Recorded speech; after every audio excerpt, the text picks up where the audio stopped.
What's up, bikers? Welcome to episode 168 of the BikeFarmer Bar Podcast. Here we are, December 2023, almost Christmas. I'm pretty stoked that we're still at it, 168 episodes later, getting ready to start into a new year. I'm excited about new things that are coming up. And today's guest we have is BikeFarmer. If you haven't heard of him, his channel is fairly new and recently put out a video. It went pretty viral, or at least it took off, and because of that, channel kind of blew up. So we're going to chat with him and see what the secret to success is so that we all can follow it, right? Outside of that, those of you guys that are on, guys and gals, everybody on Patreon, thank you. I really appreciate all you out there. You're really, truly what makes this channel go. I appreciate the support every week. If there's somebody that signs up new, it feels really good to write that handwritten letter and send out that sticker pack. If you're interested in helping out the channel, swing by there. If not, there's always Facebook and Instagram. Go over there, give me a follow, dig that as well. And those of you writing reviews on the podcast, thank you. Really means a lot. And that takes a little bit of extra time and to write something meaningful and hit that 5-star button. And it feels good to me. So I appreciate everybody that's been over there writing those. I saw a new one just recently and I can't remember. I forgot to pull it up beforehand. So here I am, 168 episodes in, still not knowing how to podcast. But anyways, let's go ahead and bring Andy on and we'll get started. How's it going, man? Pretty good. How are you? Dude, it is 8 o'clock in the morning out here in California. Is definitely early.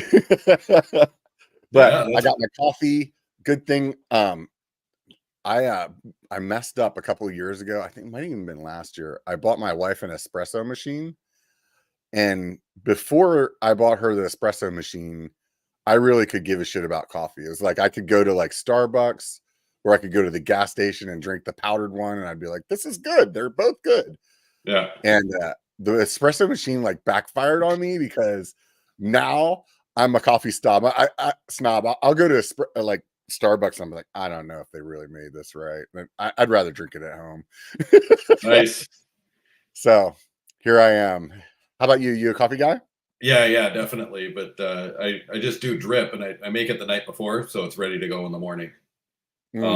My wife is an author, and I don't know, this was when she was writing her book, I don't know, 6 years ago or 7 years ago. She used to set an alarm at 5 a.m. every morning. She'd get up and write from 5 to 7. I don't know what it was, but I just haven't been able to sleep past 5 or 6 o'clock in the morning since. So I'm an early bird, and I just have coffee ready. And I sit down, and that's when I just sit at my computer, and I get a lot of stuff done right away in the morning. So the pre-planning for doing I am such a procrastinator.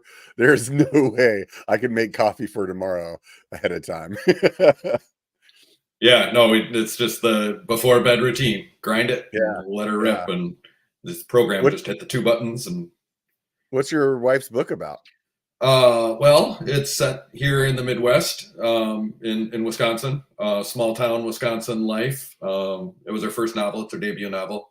She's been a magazine writer for a long time, local kind of stuff. She's done a few nationwide things, but yeah, I mean, it's just life in a small town, and the stranger kind of rolls into town, and a woman figures out that it's the son that she gave up for adoption when he was 1 or something like that. Oh, wow. Okay. And then there's another new family that moves into town at the same time, and kind of everybody's lives intermingle, and hilarity ensues. There you go. But yeah, no, it's really it's a really good book. She won a big award. The Wisconsin Library Association voted it the fiction book of the year this year. So right on. A lot of traction there. Now you guys are struggling on who's more famous in the house. Well, it is kind of weird because the last year of her life has been doing writing podcasts. She was super stoked to get on this one, Writers on Writing podcast, and it's like this, and frankly, I'm so new to this, all of this. This is just something I was like, I want to try it, see how it goes.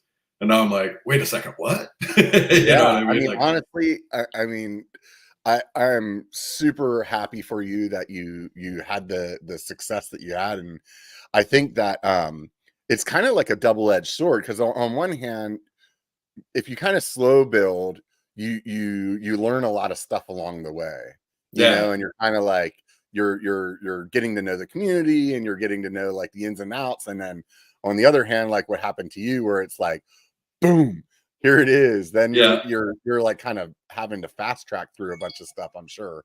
Oh, I definitely am. Yeah, it's pretty weird, pretty bizarre. And yeah, I'm loving it. I haven't been this excited about work Hmm. since starting the bike mobile 6 or 7 years ago. That's my mobile bike shop. That's kind of Uh-huh. the first good professional success in my life.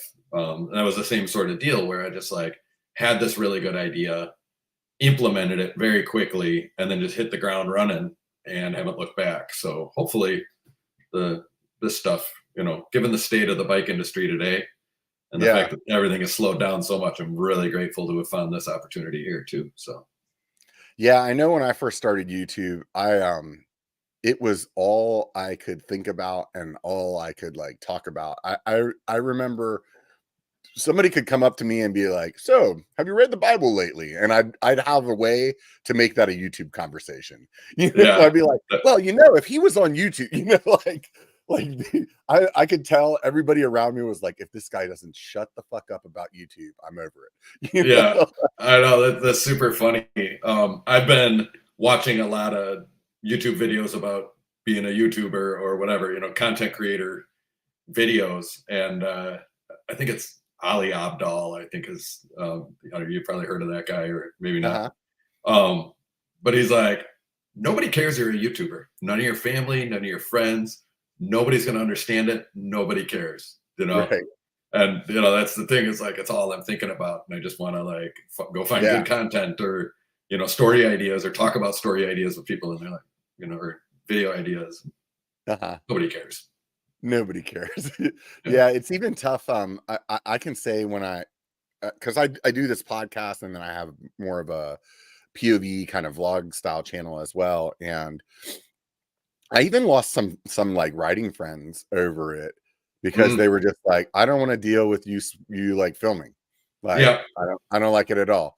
And they just were like, and to me, I was like, you know what? Honestly, like I am so like head over heels in love with this thing that I don't care. Yeah. So Right. yeah, kind of. And then it's it's funny because almost all the people that I ride with now, or a lot of them, are all like friends that I've made through YouTube. Oh, So very cool. yeah, it's really interesting. It's And where in California are you? I'm in Sacramento, so Okay. kind of little bit out of San Francisco. I'm in between San Francisco and basically Lake Tahoe. So Awesome. it's really cool here because we have a lot of good riding around us, and then we have the high altitude stuff in the summertime, and then this time of year, then there's a lot of things down here in the lower elevation. Whereas you in Wisconsin, you're pretty sure you're going to get locked in by the snow here, huh?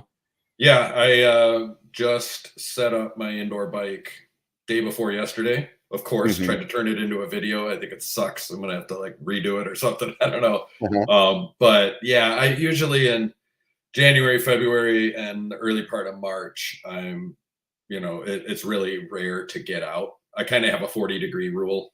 Hmm. I can do it under 40 degrees. I've ridden much colder than that, fat biking and whatever, but I don't really like it. And I really Yeah. like road biking. I like to just be out in the middle of the country for hours and hours and hours. So that's pretty uncomfortable in the dead of winter. But Yeah, I'm with you there. I always like kind of blamed it on being in Northern California when I was younger. I'm from Pennsylvania originally, and we would ride in the snow and in the winter, and it didn't care. It didn't matter to me then. I was yeah, also a lot younger, but now it's like pretty much exactly where you're at. If it's below 40, I'm not feeling it, and yeah, especially if you do anything with any kind of downhill in it, your hands right. just get unbelievably cold. You can't feel your brake levers. It becomes more painful than it is fun, at Yeah, least right. in my opinion. So I'm with you there for sure. So what made you decide to try the whole YouTube game out in the first place? Well, that's an interesting question. So in in 2020, both sides of my business. I have the mobile bike shop, the Bike Mobile, which I operate in Madison, which is a nice cycling community and keeps me very busy.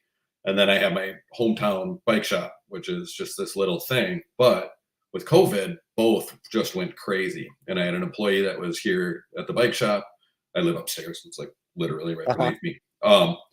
And he was like selling bikes and tuning up bikes and, making money there. And I was making money in the bike mobile. And then I had all this money at the end of the season for the first time in my life.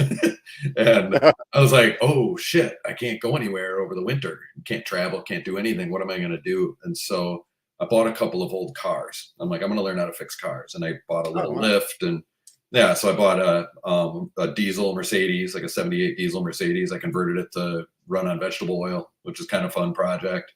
Oh, wow. And then a couple other air cooled like Volkswagens and like a Porsche 914. And but I learned how to do all of it by watching YouTube and came across a couple of guys like the guy from Mercedes Source who literally built an entire business as a Mercedes mechanic or wizard guru guy off of YouTube.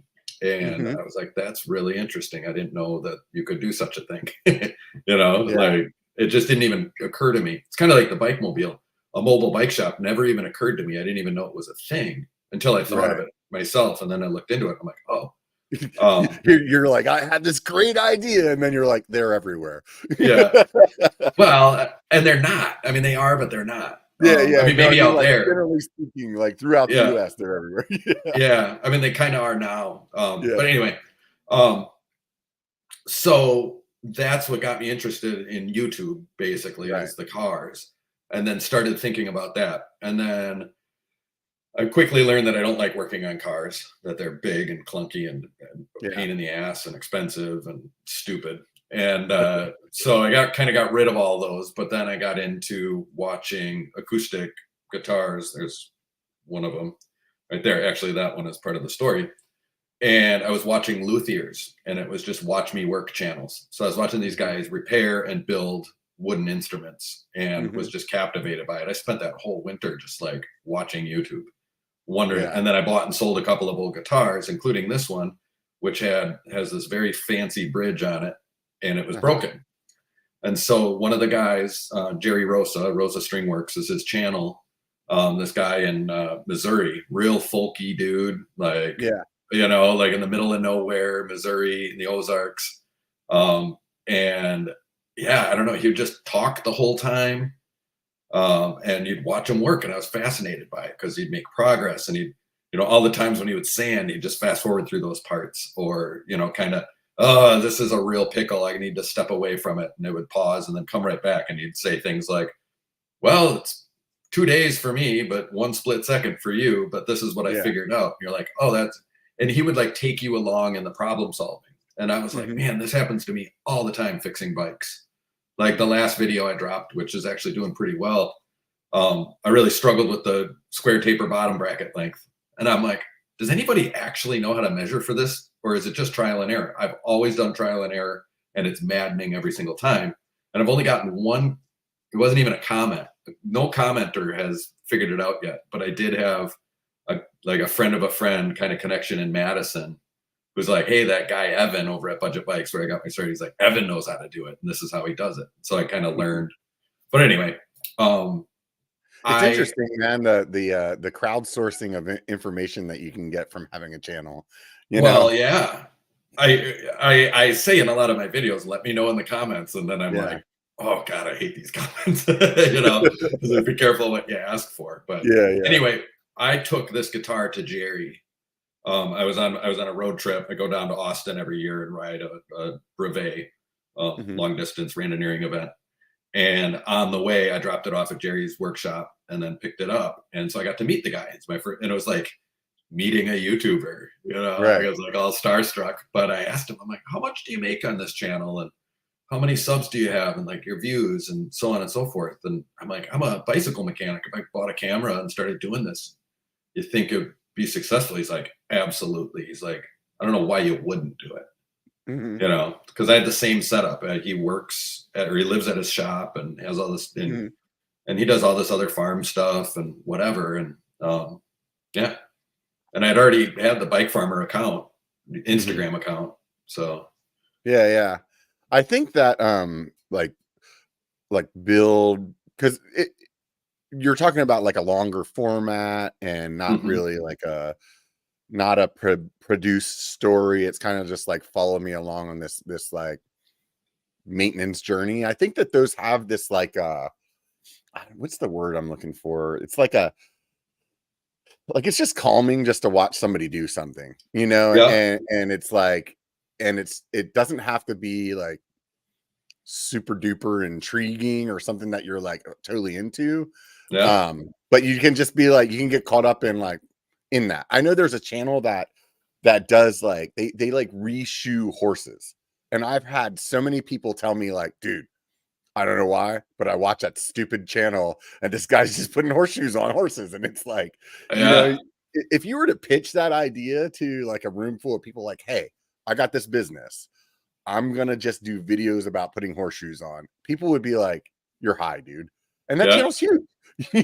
yeah. So yeah, I haven't seen that one yet. yeah. But have you seen the I don't know, I call them lawnmower guys, but the yard cleanup guys? Oh, I have seen a few of those on they almost roped me in on like reels or something like that, because I get the ADD version and then I'm like, oh, how did he do that? Hmm. Yeah.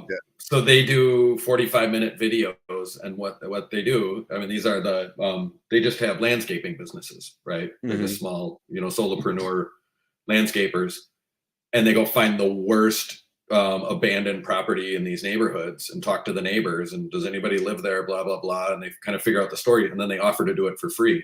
They set up the Yeah. cameras and they take this total pit and make it look Yeah. good. It takes 45 minutes. It's all fast forwarding, and you watch it, but it's satisfying to watch it. Super relaxing. It's great for nap time. Hmm. Now, the inspiration for the Bike Farmer, I guess, kind of before I met Jerry and really was like, I got to do this, was Bob Ross, the Joy of Hmm. Painting. I mean, Hmm. he's the master at the watch me work. Right. He's it's instructional, Yeah. but Yeah. and like my videos are instructional, but really I'm just kind of doing it and you're watching me do it. And I try to Hmm. explain how I'm doing it, why I'm doing it, and that kind of thing. But he's creating a painting and they all go the same way, right? He starts with the sky and then moves to the foreground Right. and finishes with the pond every single Right. time, right? Or actually, And it's the the happy dirt. little trees are somewhere in the middle. Uh-huh, exactly. And I fell in love with Joy of Painting because I can get a perfect 20-minute power nap out of it every day. I'm asleep before he's done with the sky, and that Right. theme song kicks on on the outro, and I'm wide awake. It's like ding. Um, and I was in the habit of doing that. So I was like, man, if I can get people to fall asleep watching my long form videos, I'm Yeah. printing money. Right. Right. Like I Right. don't want people to watch it. I want them to fall asleep, you know? I love the goal of getting somebody to fall asleep. I want this to be Uh-huh. so boring they can't stay awake. Absolutely. So now in the process of making these videos, I realized I'm learning a new art, which is Yeah. video editing. Yeah. And it's I don't know. I mean, like somebody I was watching the other day was explaining it. It's like it's a big difference between cutting a video and editing a video. Yeah. And I Yeah. think if you watch my videos, I'm just cutting videos right now. I mean, they're not Yeah. good. I when I first started in the mountain bike space, that's all we really needed to do to get subscribers is like you go on a ride, come home, just cut it into like anything that was interesting and make a thumbnail, which was like a complete afterthought, and boom, put it online and people were watching it because it was new at the time and there wasn't a lot of people doing it. So like When anybody was that that? was, that was like 2017, like right around the time that yeah, I mean basically when I started the channel. And um later it turned into like, okay, well, you got to have some kind of story. And now it's like, I mean, I was talking to you yesterday, I probably, I mean, off and on yesterday I worked on that video that I was working on all until like 7 or 8 o'clock at night, and Mhm.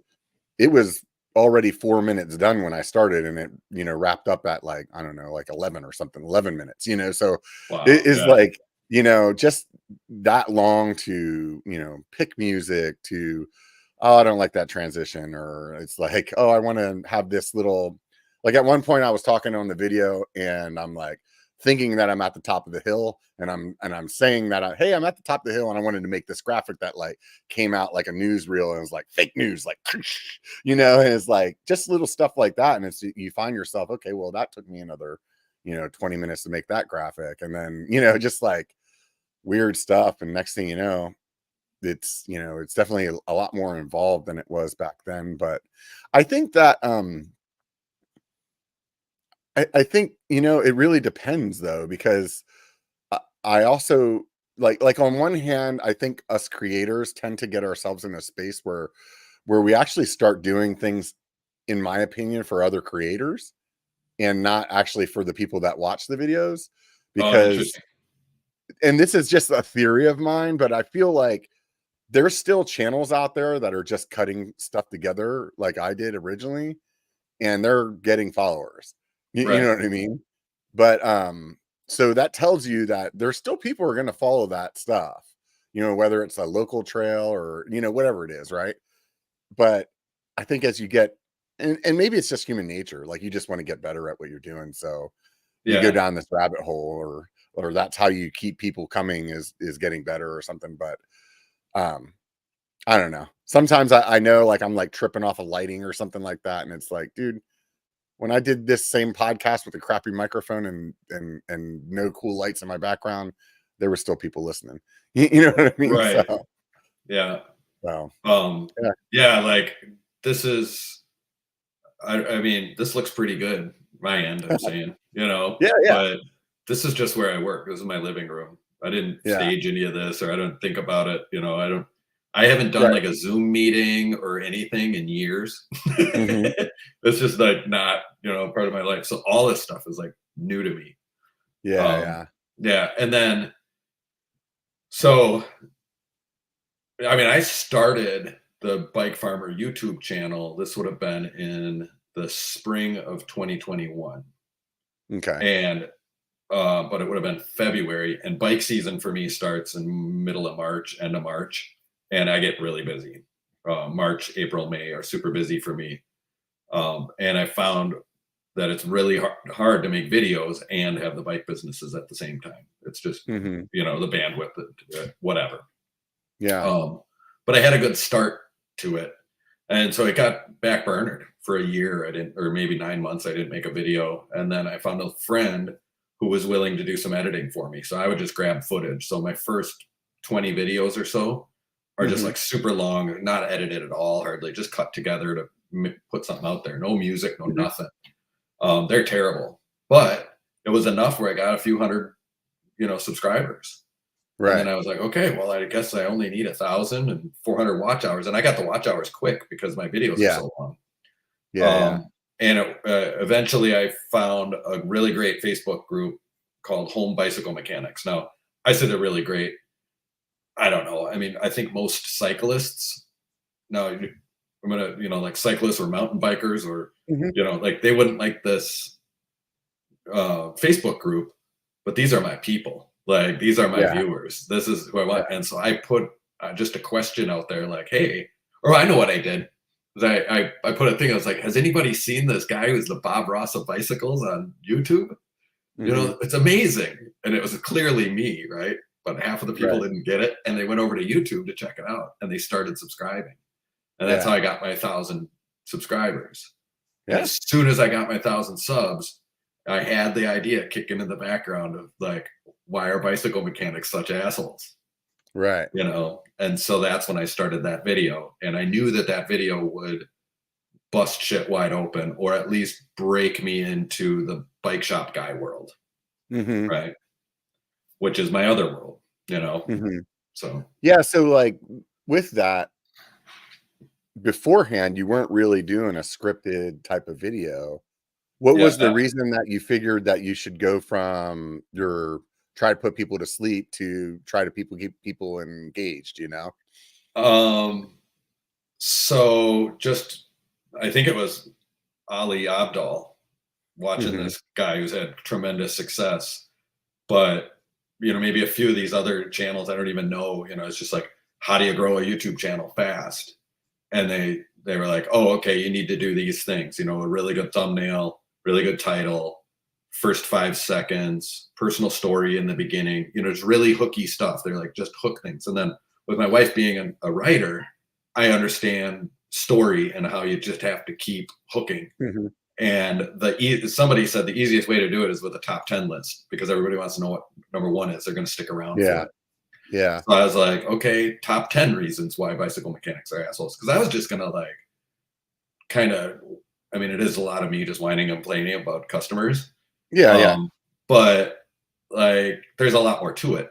And then I just sat down and was like, just writing. I was kind of like, what do you say, outlining my thoughts. And then it just turned into a script one day. And then I woke up the next morning and went downstairs and snapped the photo of me like, and just started filming and edited it the next day, and boom. I don't know. It just kind of happened. I've been trying to do it since. I haven't figured it out. They've been getting progressively worse. Sometimes that shit's just a fluke, man. But in your case, who cares? You know what I mean?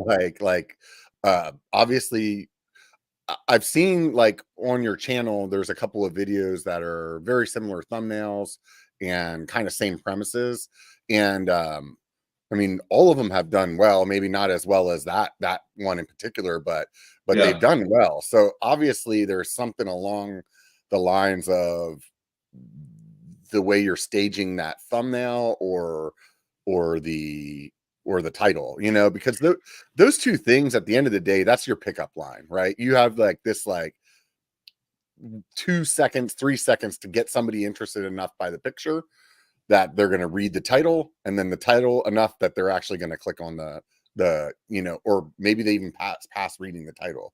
But that 100% is your pickup line. So if you don't have that pinned, obviously they're not even going to click in the first place. And then after that, it's purely up to what you're providing, right? Yeah. So the channel is kind of morphed. I thought it was just going to be a watch me work bike fixing channel, but now it's kind of morphed into the bike fixing videos, which are my favorite to make. Ride videos, which I have a handful of those, and I'm going to get better at that. And for me, that's more like the bike adventures that I take, or because I'm not a mountain biker, so it's not like catch and air, and all the fun stuff, technical tips and bike handling and all the things that you mountain biker guys can do. Like, I don't know, but I do some bike packing and that kind of thing, and I go cool places. But then it's the bike shop asshole.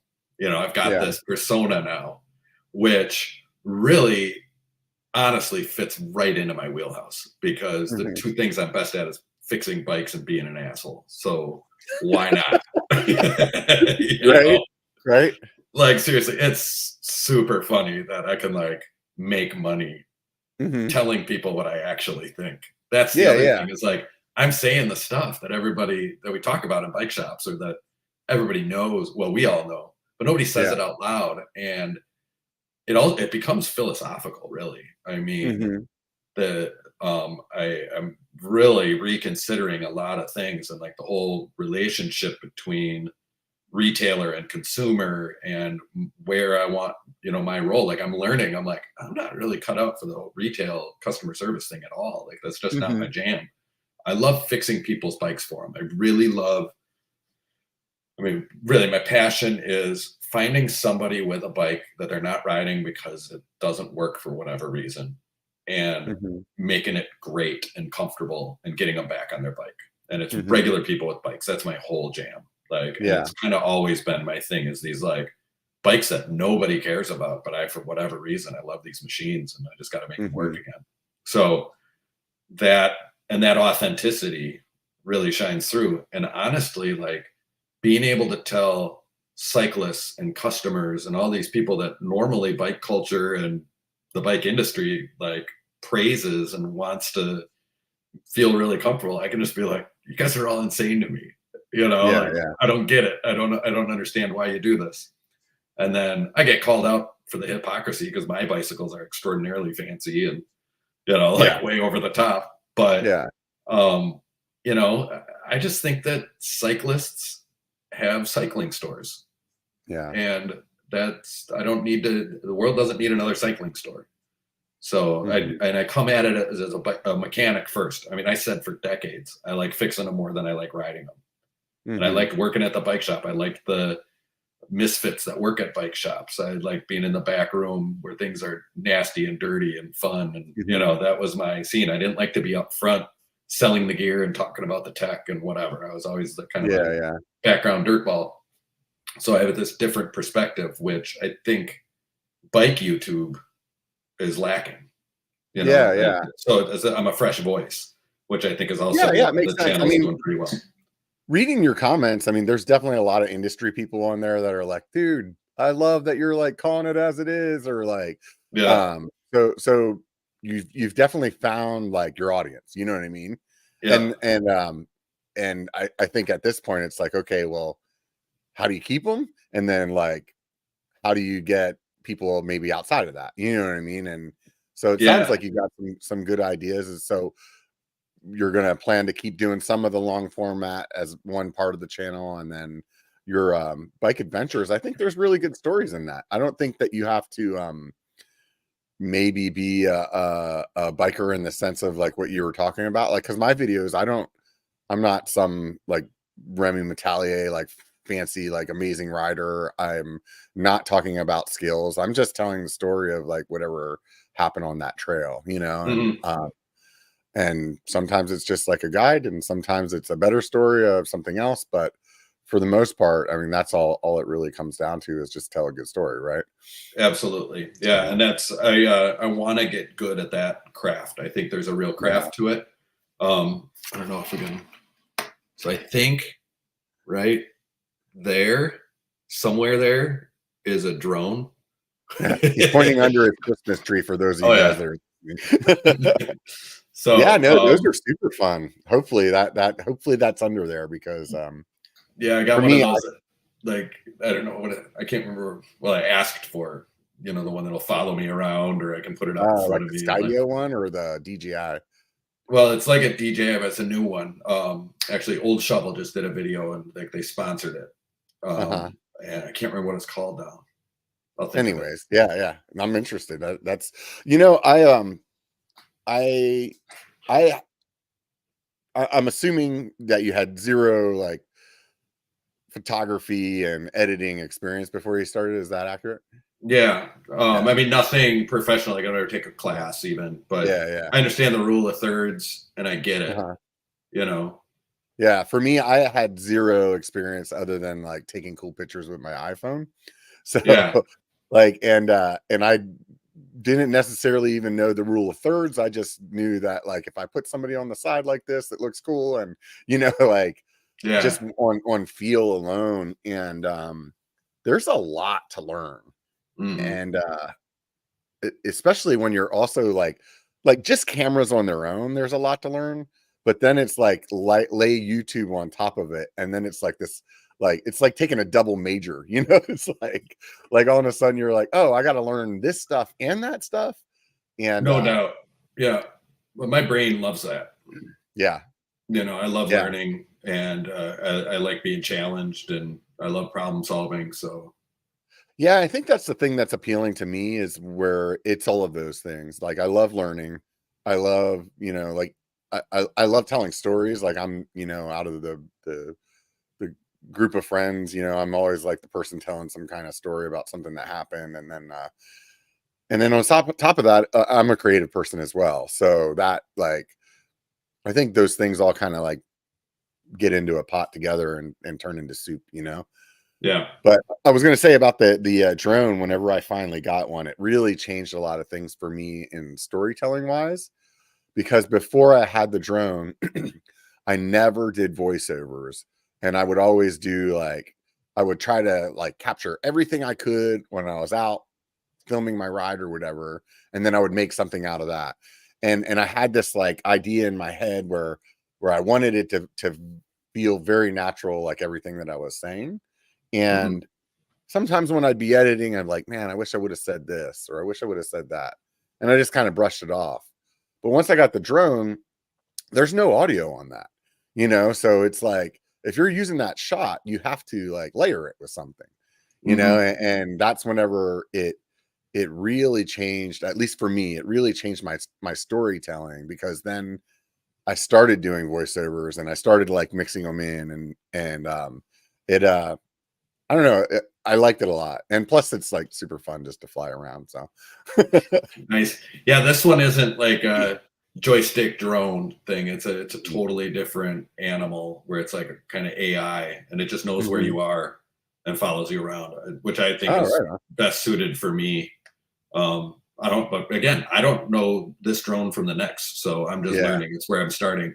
I yeah. researched cameras, and like right after I met Jerry, I'm like, okay, I'm gonna buy a camera, and I bought a Sony Z1, Mhm. um, and it came so highly recommended Yeah, as a yeah, it's good like the vlogger content camera. creators, yeah, vlogger camera that you can Yeah. just take with you. And so I've been using that. I got a Insta360 Go 3, I think, Yeah, yeah. which has been great. A little bit of a learning curve there, but I've been able to get some really cool ride footage with that little guy. I And haven't used any of the 360 cameras, and it's daunting to me to think about how you edit that. So do you go through the software first and you like kind of like frame the shot, and then you got to export that into whatever you're editing with, or how do you go about so yes, um, it sucks. And, you know, so I was really excited about having another little camera on a little tripod stand for doing my bike fix it videos. it? Because if you watch Bob Ross, you know, he's got the wide angle out here and then close ups. I'm like, if Hmm. I can do that, I'm off to the races. Well, I tried to do it with a chesty and it worked pretty good. And people were like, oh, that's so cool. But that camera has this like really crazy wide angle thing, and then you got to chug it through the software to break down, or you can just use it just like you would a GoPro, and it's just Hmm. another second camera. But even used as a second camera, the editing of the two cameras, I'm just not good at it, and I'm only using iMovie at this point. Hmm. I just don't know. Maybe with different software, I can make it easier to do two cameras. But yeah, I don't know. Syncing everything up, it's breaking my brain. And one of those Yeah, videos will take me 3 times longer to edit. So yeah, I'm kind of done with it. So what I yeah. will That's do is there. when I go on a bike ride, I'll just have the Insta360, right? And then I just have a Mhm. one camera. So Yeah, I'm not sure about iMovie. I'm not super up to speed on Macs, but I know with Premiere, or I think there's another. I'm not sure if there's another Apple product that a lot of people use for editing. I can't think of what it is, but um, basically what I was going to say is you can put all your footage in, and it'll sync it through the audio on the timeline yeah, together. And then basically when you do that, then you're just choosing which portion you want to show. So right. another software would help you out with that, as far as like syncing it up, and then you can kind of go from there. Yeah, But yeah, I mean, I like you think I've said, landed on DaVinci Resolve yeah, as yeah, that's a the free one I one. want to learn. Yeah. So When I first started, I was like, hey, I don't want to spend $1 billion. So I had found Da Vinci at that point, and they were like, they made all these movies with this and it's free and blah blah blah. And whenever I would go online, there wasn't a lot of tutorials for it. And I kept seeing all these like Premiere tutorials. So I ended up purchasing Premiere and working on it like that. But nowadays, so many people have started using and are using DaVinci that there's a ton of content out there. So yeah. it's like, yeah, go. I mean, I've considered trying it, but I feel like I'm so deep in the Adobe world, where you're like, oh, I don't want to learn anything else. Yeah, no, I mean, yeah, I wouldn't, if I were in your shoes, I wouldn't reinvent the wheel at this point. Yeah, there's some people though switch though. I mean, I have some bigger channels that I know, and like Hmm. they enjoy it. I think part of the problem when I first started is like everything is new to you. You know what I mean? So just even like creating a timeline, or like learning how to export your video so it doesn't look like potato, like Hmm. like all of those things. It was like every step of so many things that I do on muscle memory now. back then is like, okay, how do you cut? I don't know. Like, it's Yeah. like, oh, I want to make a transition. Like before I used Premiere, it was like, some kind of like movie maker, that was like super easy where it's like, just push this button. It's like Instagram for editing, it's like everything's done, and Yeah. and whenever I moved to Premiere, it's like, oh, there's no like air quote easy way to do this. It's like you have to know how to work on this engine, Right. So yeah. So anyway, so how did you get into the mechanic thing in the first place? Bike mechanics? Yeah. When I was a kid, so I was like 12 or 13, I wanted money. Mhm. And I was like, oh, I want to get a job. And I was just thinking, I'm in a really small town, 6,000 people, Mhm. about a half hour outside of Madison. It's just far enough out of Madison where we're not like a Madison suburb, Right. or not the Madison. I mean, kind of have suburbs, but it's a pretty small town I too. got you. But anyway, and so there's not a lot of cool places to work. And the coolest thing I could think of was the bike shop. And so I went in there and they're like, look, we don't make any money doing this. We don't even pay ourselves hardly. So like, yeah, they're like, we just kind of have it because we like bikes. Yeah. But if you want to hang out and play around with bikes, go right ahead. And so I spent all summer, I mowed a few lawns. I didn't make any money, but they let me fuck around with bikes, and I loved it. Everything is Trek. Everything still is Trek in this town. I'm 10 miles south of Trek headquarters. So, I mean, the mothership looms large over here. Yeah. It's all Trek, Trek, Trek. And that's why they don't exist anymore. Frankly, it's because anybody who's into cycling is associated with Trek, can get the employee purchase, friends and family. It's really tough. I'm a giant dealer. Right. But anyway, and then I was 13. So I did that for a couple of years. They closed down, got my driver's license, stopped riding bikes until I got to college. And it was after my freshman year of college, I went back home for a month and I'm like, I can't live with my parents. I got to get back to Madison. And I went to the bike shop and got a job.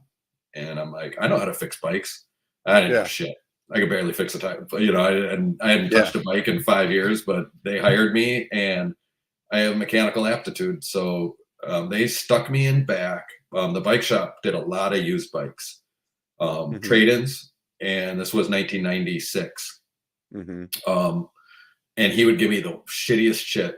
I mean, rusted out bottom brackets, frozen seat posts. And yeah, I'm sure back there you see some serious wear too because of the weather. So yeah. Yeah. I mean they were terrible, terrible bikes. But all shop quality. They weren't, Huffies and whatever, Right. department store bikes. And it really taught me how to fix bikes. But I was super far away from any of the new stuff coming in. I wasn't a cyclist. So, I mean, I was kind of friends with some of the salespeople, but mostly it was just the bike, the mechanics in back. It was very much like dirtball mechanic punks in back, and then like shiny cyclist people up front. Right. So that's my background, and I did that all through college. And it took me forever to graduate from college because I like working at the bike shop more than I like college. And I sure as hell never wanted a real job, So, although I did have real jobs too. So somewhere along the line, you decided to do this mobile thing. How'd that happen? Well, because like I said, I had some real jobs that were soul sucking, but good. I mean, they're actually one of those. I had fun, but by the end of it, it was like, oh man, what am I doing with my life? I just want You just realized it wasn't your passion. Yeah, at all. And so I was actually in between jobs, but really it was an existential professional crisis. And I hired a career coach or a life coach or something. And just filling out the intake, like it was like a 5-page questionnaire, and then doing like the 45-minute intro phone call with her. I'm like, it's got to be bikes. I got to do something with bikes. Answer your own question. Yeah, and I'm like, I don't think I need you. I think I just need to figure this out. She's like, no, that's not. Yeah, because I was, she got like $30 out of me or something. Right. And I had lunch with a friend, and he's like, you got to find the problem. And this is in the Why Are Bicycle Mechanics Assholes video, I think. And it was it wasn't that bicycle mechanics are assholes, but it was like regular people do not like going into cycling stores. Yeah. You know what I mean? Like bike people do. Yeah. Cyclists Yeah. like going to cycling stores, but 90% of the people in your life, I mean, unless it's all bike people, but 90% of people in my life would never feel comfortable walking into a cycle. I don't. My first year after the bike mobile, I went to Interbike, in Vegas, Yeah. and I walked around this giant, and I'm like, who the hell buys this shit? Like, I had Yeah. no idea. I was like, what is all this stuff? Like, Yeah. and I'm a bike guy, Interbike's you kind know? of overwhelming too, especially at Yeah, that time in Vegas. It was really big. yeah. So anyway, I was like, if you could somehow fix bikes but not have to deal with a bike shop. And so that's when the wheels started turning, and I came up with the idea of a mobile bike shop. I'm like, you got to be able to stand up in a Sprinter van, and why couldn't I just put the workbench in there and put a bike stand on the wall? And then I Yeah. Googled it, and at the time there was Beeline and VeloFix were both franchises that I could have bought. And I looked into those. Go ahead. I had a buddy that did VeloFix. I think he was on the show, or I did a video, I think, on the other channel. That's what it was a long time ago. But yeah, I mean, why buy into somebody else's thing though when you can just do your own, right? Yeah, well, that I ran the numbers, and I was like, and I had already had a business that failed. Like I was like emerging from total financial ruin. I mean, it was bad. I mean, I could go into personal stuff too, but yeah, I mean, I'm 12 years sober, divorced, business failure. It was bad, but emerging. Yeah, when it rains, it pours. Yeah, I mean, it was bad, like total, but emerging from the ashes, the phoenix, the bike mobile changed my life. I mean, it really did. And what I did is I bagged and pleaded with my dad. I'm like, I actually have a good business model here in Madison. And we had, I had talked to a Beeline operator out of Boulder, I think it was. And he's like, yeah, I have like 2 corporate accounts a week where you go, and he's like, we do 8 to 10 bikes in a day in the parking lot at these big corporations. And my dad was pretty well connected with a lot of business leaders in Madison. And we reached out to a few of them, and they're like, absolutely, we'd book him. And so with that, my dad was willing to loan me the money, and I bought a van with 170,000 miles on it. And I built it all out myself with a lot of tools that I had myself, a shitty scratch and dent box from Home Depot, like right now I'm thinking about this. I'm like, man, if you only had a channel then, you would have been oh my God. Absolutely. When you said 2017, I'm like, oh God. I'd be blowing up Lambos for a living right now. Right. I mean, that's what we're in this for, right? Right. That's what we're all looking for. When we get to the point we can either blow one up or throw one off a bridge. Yep. So yeah, so from the aha moment of mobile bike shop to swiping my first card was 6 weeks. I put it together in 6 weeks, swiped my first card, and I tuned up 375 bikes in the back of my van in Madison that summer by myself. And then at the end of that year is when this place became available. Now this is Gibbs Bike Shop in Lake Mills, which was the bike shop in Lake Mills from 1933 until old man Gilbert Kirsten Gibb died in 1990-ish. Wow. And it's where I got my first bike. My mom got her first bike in like 1953, she thinks. Lots of history with the small town. And my ex-wife, who had become a realtor, texted me at the end of that first summer in the bike mobile and said, the Gibbs Bike Shop property's on the market. There's a 2-bedroom apartment upstairs. And I'm like, oh, I got to get it. And so I was able to get it.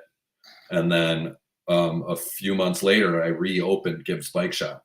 And this is a great story. So it was November that I moved in. February, I had the bike shop kind of built out, and I wanted to get started. And we had a weekend in February. It was like 50 degrees. And whenever you get that, like everybody comes out. Everybody's out, riding their bikes. Everybody's outside. Right. And so I just like made all the posts on all the Facebook pages, put up signs, balloons, bike shop, bike shop, bike shop. My very first customer was this kid named Alec. He was 17 at the time, long hair, and BMX guy in town, kid. And he had introduced himself to me earlier at last summer at the end of it was like September. And he's like, hey, I'm Alec. And I just graduated. I'm homeschooled and I don't know what I'm going to do. And I'm looking for a job. Well, Mhm. when I opened up in February, he came to buy a new chain from me. And I'm like, dude, it's you. Cause I didn't know how to get a hold of this kid. Right. Yeah. And I'm like, did you find a job? He's like, no. I'm like, you're hired. What are you doing this weekend? He's like, nothing. I'm like, don't leave my side. And he was Yeah. with me for 5.5 years. Oh, nice. Yeah, and so he ended up like doing all this stuff. We started a bike charity in Madison, and he was like my number one mechanic. It was great. I had Alec, and then he was 17 when I hired him, and so he's what 23 or 4 now. Yeah. And I was just, I'm like, oh, one of these days he's going to realize that the world's bigger than Gibbs Bike Shop in Lake Mills, and he's Right. going to spread his wings. And he did a Yeah. couple of years ago. I'm really happy for him. He's really happy doing what he's doing now. But man, it's been a struggle without him. Yeah. Because Yeah. he did a lot of heavy lifting, but I got really lucky finding somebody to help me open the bike shop. So I was able to be in the van a good part of the week while he Right. kind of managed the locals here. Mhm. That's rad. Yeah, it was really serendipitous and really, really built a dream life, really. I mean, from that, when I think back to that conversation with the life coach, and I'm Uh-huh. like, oh, it's got to be bikes. I got to be able to make a living. And I'm the freest, most authentic person I know, I think. I've really gotten lucky. And now I've been really sweating. How am I going to get through this downturn? And because it's not a lot of money. It's just barely enough. Right. And I'm like, how am I going to get through? How am I going to grind through? And then the YouTube thing happened. I'm like, well, maybe if I tell everybody in the world I'm a gigantic asshole. Yeah. And it Like worked. Yeah, right. Yeah. Yeah, I always tell my kids as they were growing up, like, if you do what you're passionate about, you'll always be successful. Yeah. And success isn't always money, but you'll always be successful. And I think that as I've gotten older in my life, I've realized that that's more in, like, just your own personal happiness is way more like it's way better than money is. And Yeah. I mean,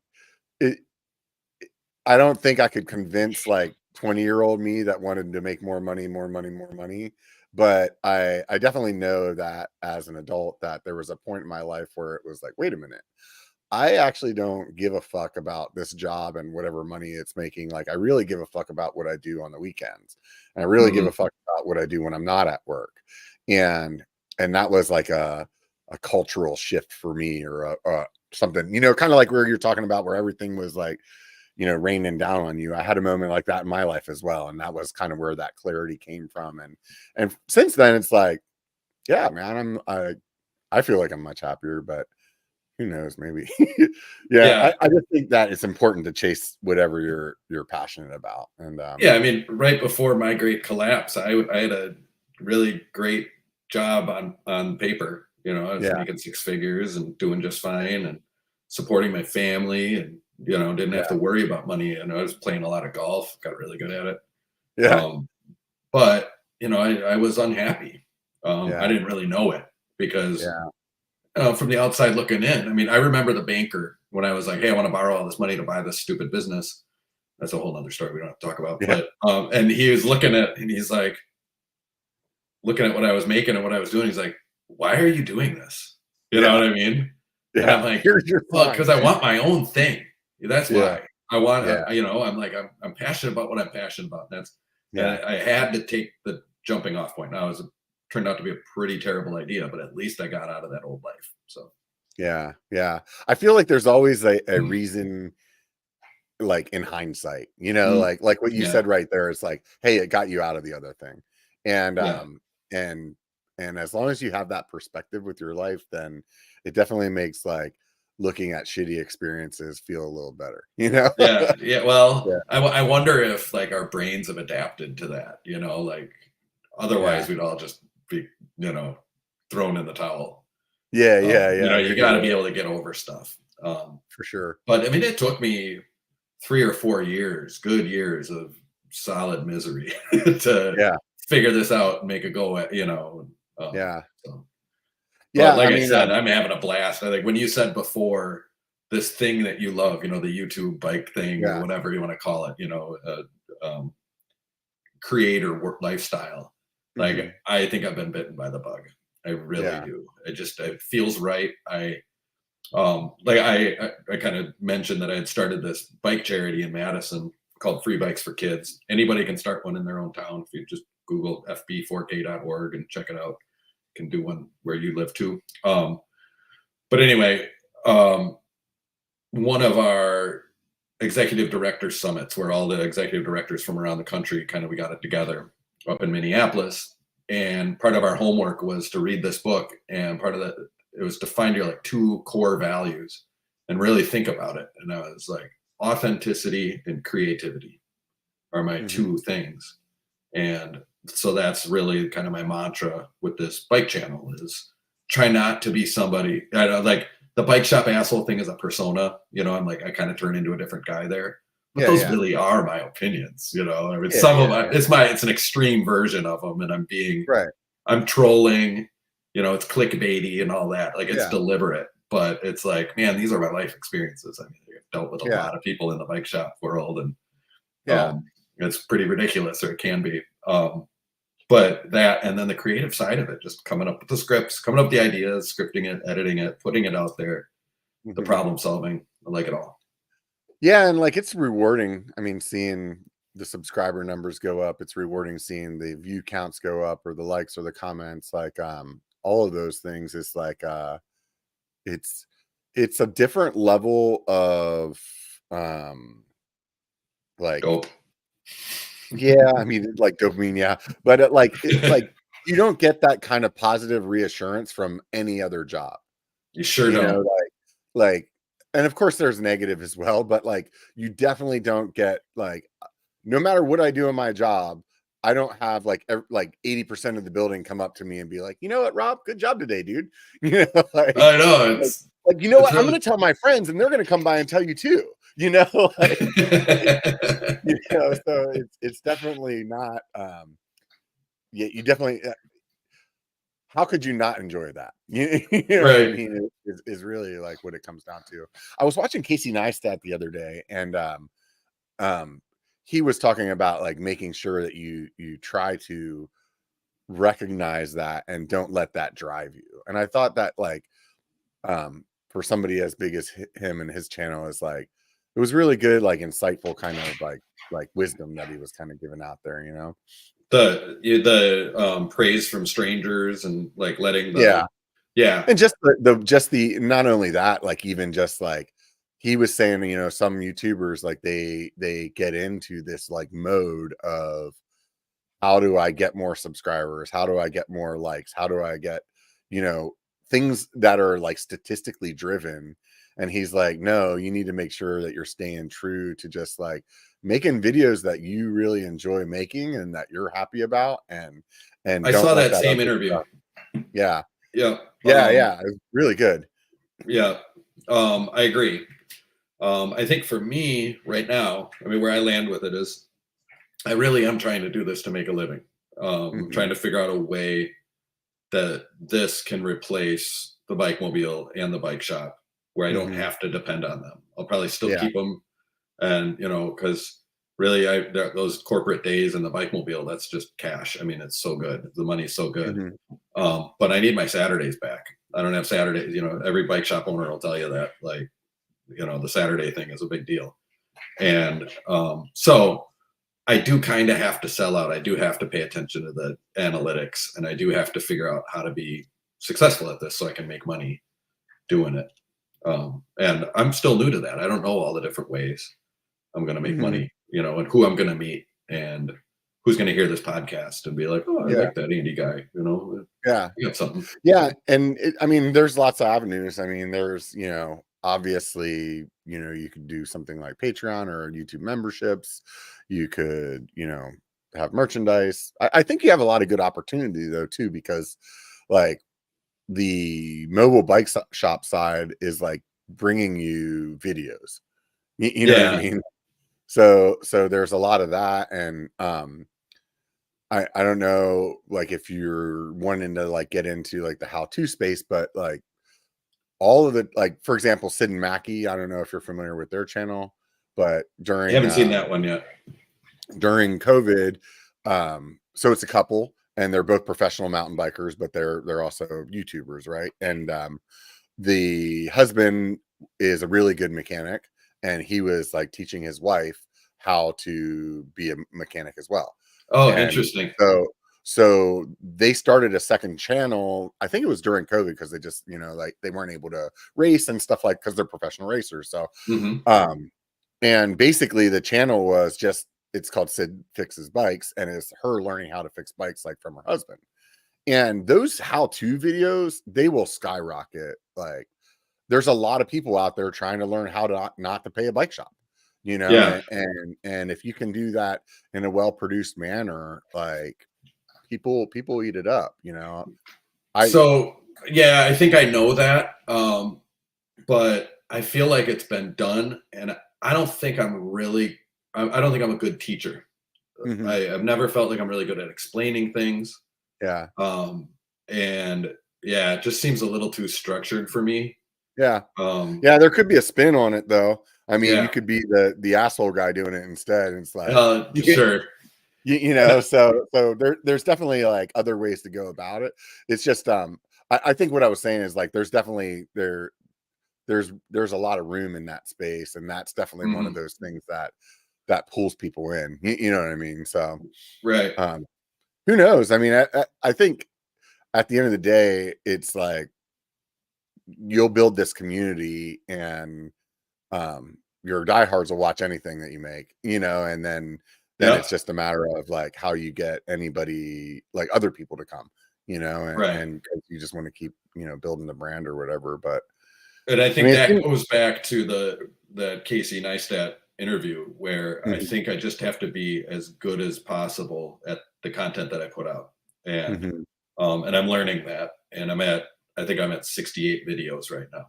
And my videos are long. Most of them, are more than a half hour on the mhm, bike fixing videos. So it's a lot. Um, but one guy that there's a guy, it's called Ri- Wristwatch Revival. This guy Marshall out of Seattle, mhm, who takes apart watches and puts them together. He's a watchmaker. It's mhm. fascinating. And I saw an interview with him, and all of his videos are pretty much the same. Every watch is a little different, just like bikes or Bob Ross, same Yeah, sort of deal. And he's like, no, I from day one, it was, I'm going to make the best video possible. He's like, I've been through that thing 4 times after the initial cut, making it absolutely perfect. He does voiceover, which I got to play mhm. around with. There's a way to do this, which is absolutely calming and chill, and that whole thing that Yeah, people yeah. like, and how to. This is Mhm. how I get around these problems. Yeah, yeah. And yeah. Yeah, yeah, there's definitely good stories there to be told, and I think that, the more you do it, the more you'll figure it out, and sometimes things that you, um, don't even realize you're doing become something. Like, this podcast for me was when YouTube first started doing, like, live streaming abilities. I used to just get drunk in my garage and talk to my subscribers. And, we would be, like, out here drinking for like 3 hours, and I'd be like, man, there's still freaking all these people watching this shit. And Yeah. then I would, like, usually a lot of times I would delete them afterwards. But when I would leave them on, it'd be like the next day they'd get all these other views. And it was like, man, people are watching this even when it's not live. Like, that's kind of weird. And then it just kind of morphed into doing a podcast, and actually, like, because I noticed that it was really easy for me to conversate with somebody whenever I would have some other, like, YouTuber friends pop into my live stream or whatever. So it was like, I think I just do interviews, and Mm, here I am, So nice. Yeah, and you don't yeah, have to yeah, edit them, right? When they're yeah, done. yeah, yeah. So I mean, I think there's opportunity there as well. Hmm. If I really wanted to, my plan for this next year is to kind of lean in on some things that I've been thinking about but not really doing. And I used to, like, take these podcasts and I would edit out like 5 or 6, like, couple-minute clips and then put them up. And I really need to get back to doing that, because I think that YouTube's a really good advertisement platform for a podcast, whereas a regular podcast, unless you're, like, putting commercials on some other podcast, it's really hard for people to find, you know. Mm, And YouTube's really good at, like, finding people that want to watch what you're doing, right. So if I get back to doing that, I think it'll really help the podcast grow a lot. And for me personally, like I really enjoy the creativity side of the vlog, like POV kind of content that I do. I really, really enjoy that. But in my mind, I know that my strong suit is really these conversations. Okay. Yeah. And it's also something that you could do when you're like 70. Like you could still be like having conversations with people, and like people don't really care about how old you are. They don't want to see like a 70-year-old dude mountain biking. Right. Maybe they do by then. I don't know. But yeah, I don't know. So it's like I can't believe that people want to see a 46-year-old guy mountain biking. Yeah, right. Especially a fat one. I don't know. I guess I'd like to see that. I'll check it out. Yeah, right. So yeah, I mean, it's definitely it's an interesting space, man. Do you think that you'll find other like personas or characters aside from the asshole that you'll do, like kind of like in that zone? Or I really don't know. Yeah. I have my next you've worked in bike shops or not? No, I never worked in a bike shop. Okay. So the next one, I guess it's more of a teaser than a spoiler, right? But I was like, man, the last bike shop asshole video I did, I had so much fun. I think it's the best one, but it was cyclists are the worst. And I was like double middle fingers on the thumbnail, and they were like this, which I think kind of looked like guns or something, but it was demonetized. Yeah. Right? I really think that it's the middle finger thing. Yeah. Oh yeah. So you saw that, I was asking in the comments and stuff. Yeah. Yeah. I responded to it. We had like, I had put a comment up there as before I read. Oh, okay. But, yeah. That's where I saw your, yeah. So I really think that is the thumbnail, and not only the thumbnail, but you have that in the video as well. Yeah. Several times it like comes up. So I think that is really what the demonetization was for. God, I wish I would have met you a week ago. Because I didn't know how to fix it, right? I didn't know how to undo that. And so what I did is I re-uploaded the video with a new image in those 3 spots or 4 spots. And that's at like 9,000 views or something right now. And the original had like 50 or 45 or something. Yeah. So it did pretty well, but like it was, of my bike shop asshole ones, one of the worst. And I think it was just because it was too edgy. But it didn't have to be. So now I just feel like I can't re-upload again because my viewers did not like that. Yeah. People don't like the re-upload thing. They all felt duped. Yeah. I don't know. I just feel like I messed it up. Like that one should have gone viral because I thought it was the best. But then again, I also hear from creators all over the place. Every time you think it's your best video, it's going to be 9 of 10. Yeah. And the ones that you don't think are that great are the ones that are 1 of 10. So I have this one video. I have this plan that I want to go back and re-edit it, but it was from back whenever I first started my channel, and I recently went through and kind of like unlisted a bunch of those old videos, and I was thinking about that one. Something about the thumbnail and the title. That video, although it was a shitty video, like you wouldn't keep people there for like longer than a minute. But the thumbnail and the title, that video had like 30 or 40,000 views on it. And it was just like, it drew them in. So like, I keep thinking about how I can use that thumbnail and that title and then make a new video with that footage and then see what it actually does then. You know what I mean? Like, yeah, that's, I think, an interesting experiment. What would happen if you took a 6-year-old video that did well and repackaged it, knowing what you know now and how the YouTube landscape has changed or whatever? Yeah. Just to see if it would work, or if the algo would know, oh no, he's just recycling content, we're not falling for that. Yeah. Yeah. I don't know how that it's questionable, man. It's like, I don't know what it is. Cause like, honestly, the video is not a great video. And you can see that in the analytics. Obviously, like people click it, they're like, oh, this sucks, and then they go. But the thumbnail was enough of a pickup line where it was like 40,000 people were like, I'll click it, and so So if you can turn that in, like I know I have some kind of gold there. I just got to figure out how to mint it, like, Yeah. yeah. So. Yeah, I'm going through that too. I mean, a lot of content creators will reuse and repurpose old videos. I mean, it's not unheard of, and you can do a lot with that. My question for you, because I'm so new to the YouTube thing, yesterday, then I was clicking around and I'm like, oh, you can actually edit the videos in YouTube Studio, which makes total sense. Like, would I have been able to just go in and change those 3 or 4 sections using the YouTube editor? But you can clip, so you can trim things out. So you would have been able to take those like middle finger sections out. I don't know if there's like a blur. There might be a blur that you can add. You could have possibly added a blur. I can't remember, but I think there might be. I don't use that.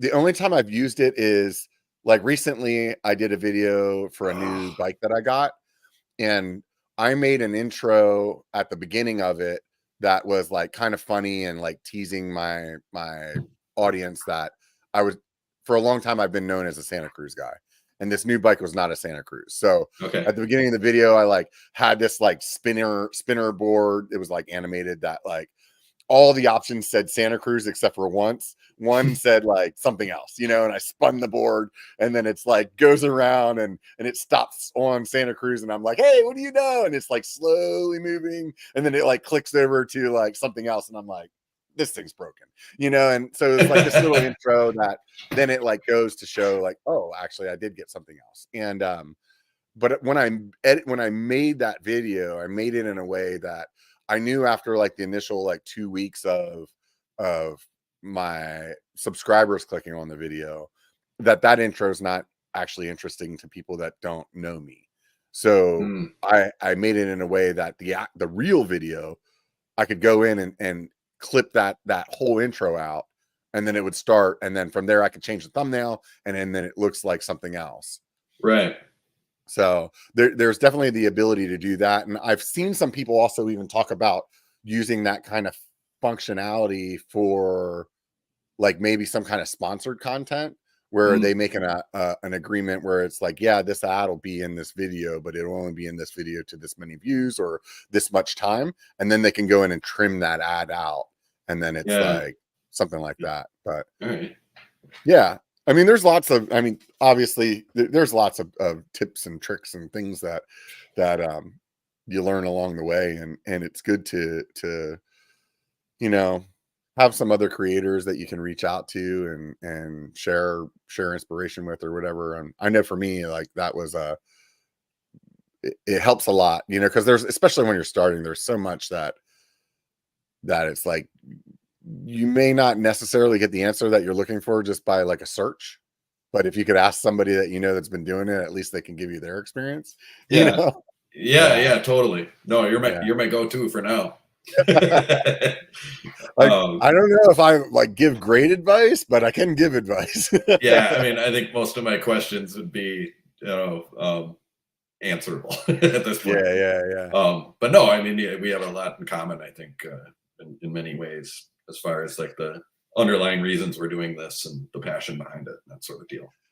Yeah, and I think for the most part, most of the people that I've met along the way are doing it for all the exact same reasons. Yeah, like there's very few people that are like I don't know how to say it, like let's just say like driven, like I am coming here to start a business and this is all I'm doing, like, and I'm not saying that people aren't doing that, but like most of the people that I've met, they're actually driven by like the creativity or the like their love for the thing that they're doing, and the business opportunity is like a side effect, like a positive one, and that could be like a large part of it, but it's not like the core of the reason that they're doing it. You know what I mean? So you don't have another day, like this is what you do. You don't have a job besides this, or you do have a job? No, I do. I definitely do. Yeah. I do IT. And I live in California, so if I was only doing YouTube, I definitely couldn't live in California. So yeah, all right. at least at the way that I'm making money right now. But I think that because I have a full-time job that's out, like this is my side gig, that I think that I could definitely be more successful if I had the time to put more into it. Let's just say it that way. Yeah. Yeah. I mean, I'm lucky. I close down every winter October 1st to March 31st. Mhm. I hardly run the bike mobile, a couple appointments here and there, but Yeah. the bike shop, I appointment only, and I see 1 or 2 customers a week. But so Yeah. I'm not doing anything in the winter usually. Yeah. And somehow I've gotten lucky every winter and had a job or a gig of some sort. Early on in the bike mobile, I won a couple of grants kind of things. And, Mhm. I've gotten lucky, and I didn't know what I was going to do this year until I got lucky on YouTube with that video, Yeah. Um, Yeah. but this is feeling like it has the potential to be much more, and so I Yeah, will definitely. be like totally open to sponsors. Like right away, Park Tool reached out but they're like, we don't really pay people, but we can help you out, here Yeah, and there with a tools. lot of people call that flow, where they just give you product, and Yeah, you know, and that's cool. So you said you went totally. over there. You had a pretty good, fun story about them and Seth. I thought that would be fun if you Oh, shared that. yeah, yeah. So Minneapolis is a 4-hour drive, and that's where Park Tool is, right? Hmm. And actually, I have a lot of connections in Minneapolis, but that's where Free Bikes for Kids started. And it was last fall. I had they didn't have an executive director to run their program up there, so I actually worked in Minneapolis for like 3 or 4 months last year. Love it up there. But my brother-in-law's up there. I love their Randonneuring club. The MM Randos are great. It's just amazing. They ride all winter. It's like 200 Hmm. Ks all winter long. It's Oh crazy. wow! Yeah, it's nuts. I mean, they ride, it's icy, snowy. They're riding 200K on the Right? roads. It's nuts. It's so fun. Yeah, diehards. But anyway, so before it got too cold, because I'm not that diehard, I wanted to do a ride with them. And just before I was going up there, Park Tool reached out. So I said, hey, and Andy is the Andy Palmer at Park Tool reached out. And he we have some mutual friends, and I'm like, I'm gonna be up there this weekend, kind of swing by. He's like, sure. So go up there, and we were just talking about the comments, I think it was, and their customer service, like the customer service side of their business is really interesting, because you get all the DIYers and all the Yeah. bike shop guys, and so they get it from all different angles. And I'm talking about the commenters and customers Hmm. and bike shop assholey stuff. And but we were talking about comments, and they said, yeah, Seth, I think, has like 15 moderators just for his comment section, and blah blah blah. And I'm like, who's Seth? I had no idea. And then they were like, Burn Peak. And I'm like, oh, and then I knew, but, Yeah. Yeah. and now that they said that, and I've been watching YouTube and looking at other content creators Yeah. looking at other creators for inspiration, that kind of thing. Seth is everywhere. But what a great Yeah. guy. Listen to your whole interview with him, the most recent one, the Yeah. other day while I was putzing around. And yeah, he's doing a lot of things right.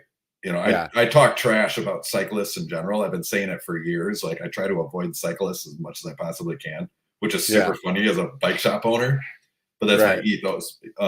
But I've always liked the cut of his jib, like, just a guy Hmm. who's really into biking. He's really good at riding them. He's good at fixing them. Just got a great attitude.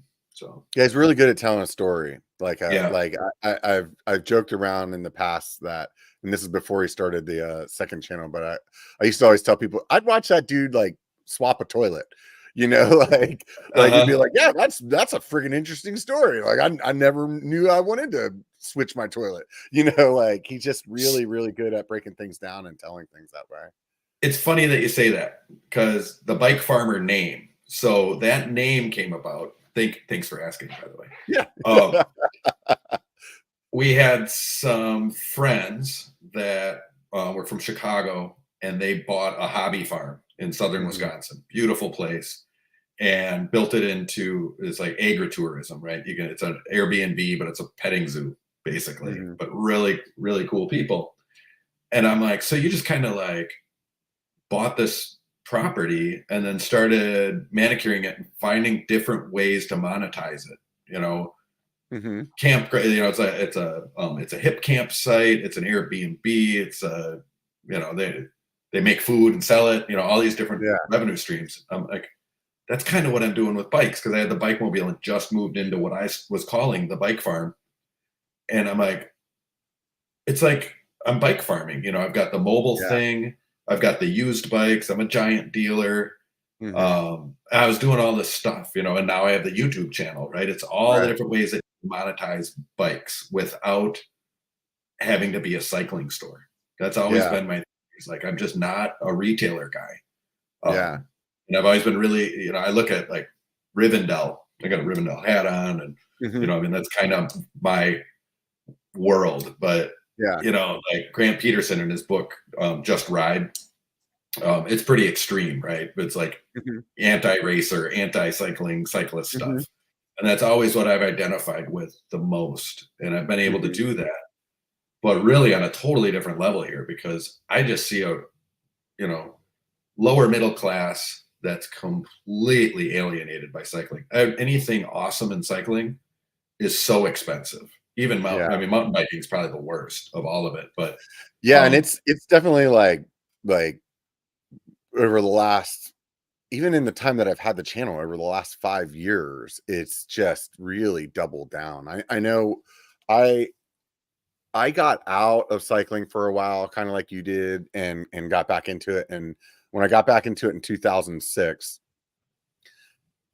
um, my my mind was still in 1990 something whenever I first started mountain biking, right? So when I first yeah, started mountain biking, like the top of the line giant was $1,000, right? yep, And a couple of years in, somebody, I think it was Cannondale, had some suspension bikes, and I remember one of the people in our group bought this bike and it was like $3,000, and everybody in the whole community was like, dude, you could buy cars for that. And everybody's like losing their fucking mind about this guy spending $3,000, right? yeah, like the Super V or something like Yeah, that. It's yeah, called. right. Yeah, And yeah, I and know the guy. Yeah. yeah, exactly.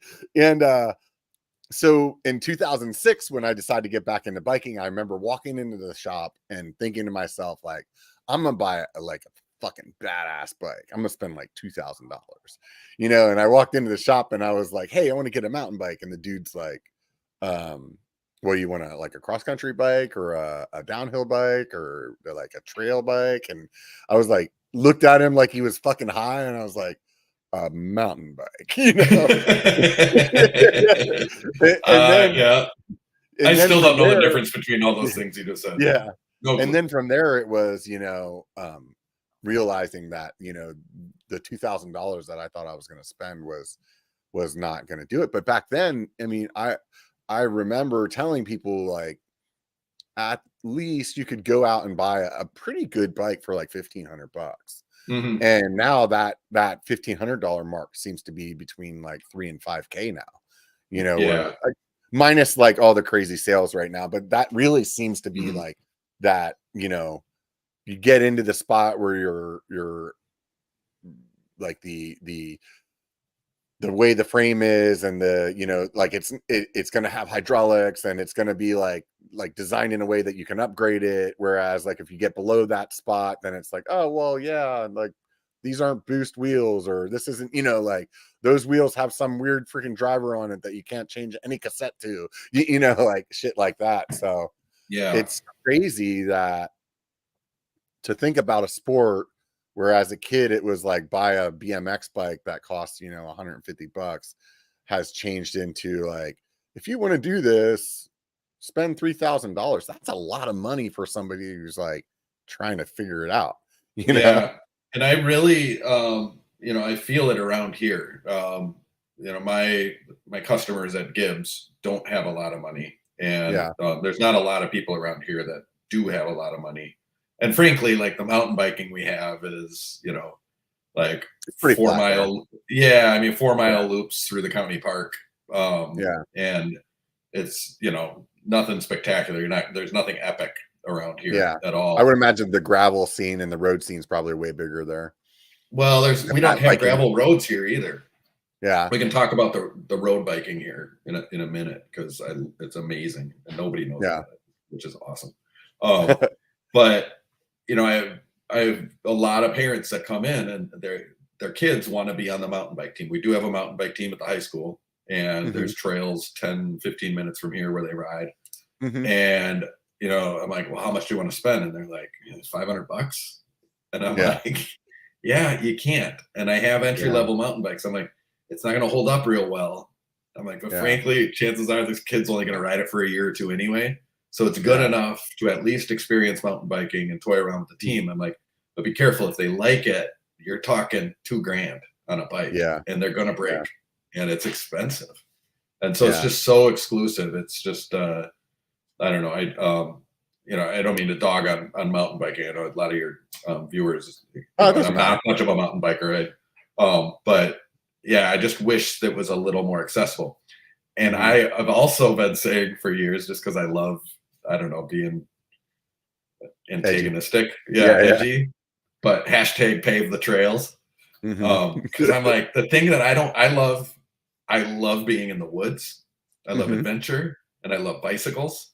Why wouldn't I love mountain biking? And it's because everything's too steep and punchy, and the rock gardens and the ruts, everything's trying to throw me off the bike. It's difficult. It's uncomfortable. I can't there is no time to stop and smell the roses when you're mountain biking. It's like on, go, go, go. Which people are into.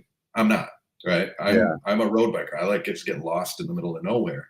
But I'm like, I'm also a golfer, and I'm looking at cart paths on golf courses, and I'm like, imagine this going through the woods, up and down and around, and like paved. So when Seth put out that video a few weeks ago about those paved trails in Bentonville, I'm like, holy shit, if you got Walmart money, that you can pave the trails. And, and he was like, I hate to say it, this is awesome, And so I think that's pretty funny. And so I made fun of it in my,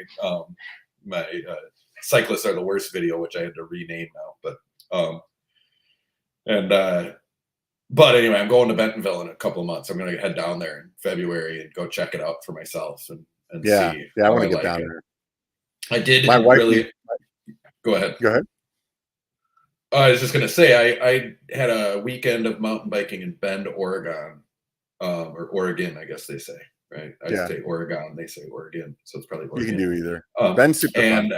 And it was awesome. I mean, just amazing.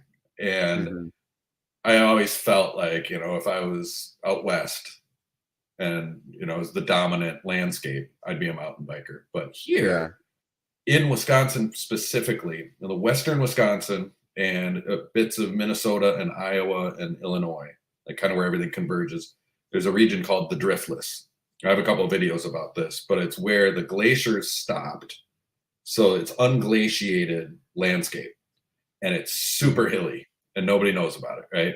And it's treacherous and a pain in the ass, but it's all farms, and all the roads are paved because of the dairy industry. So the dairy lobby in Wisconsin is so long, well, it's not strong enough to keep America's dairyland. California gets to be America's dairyland now, I guess. Right.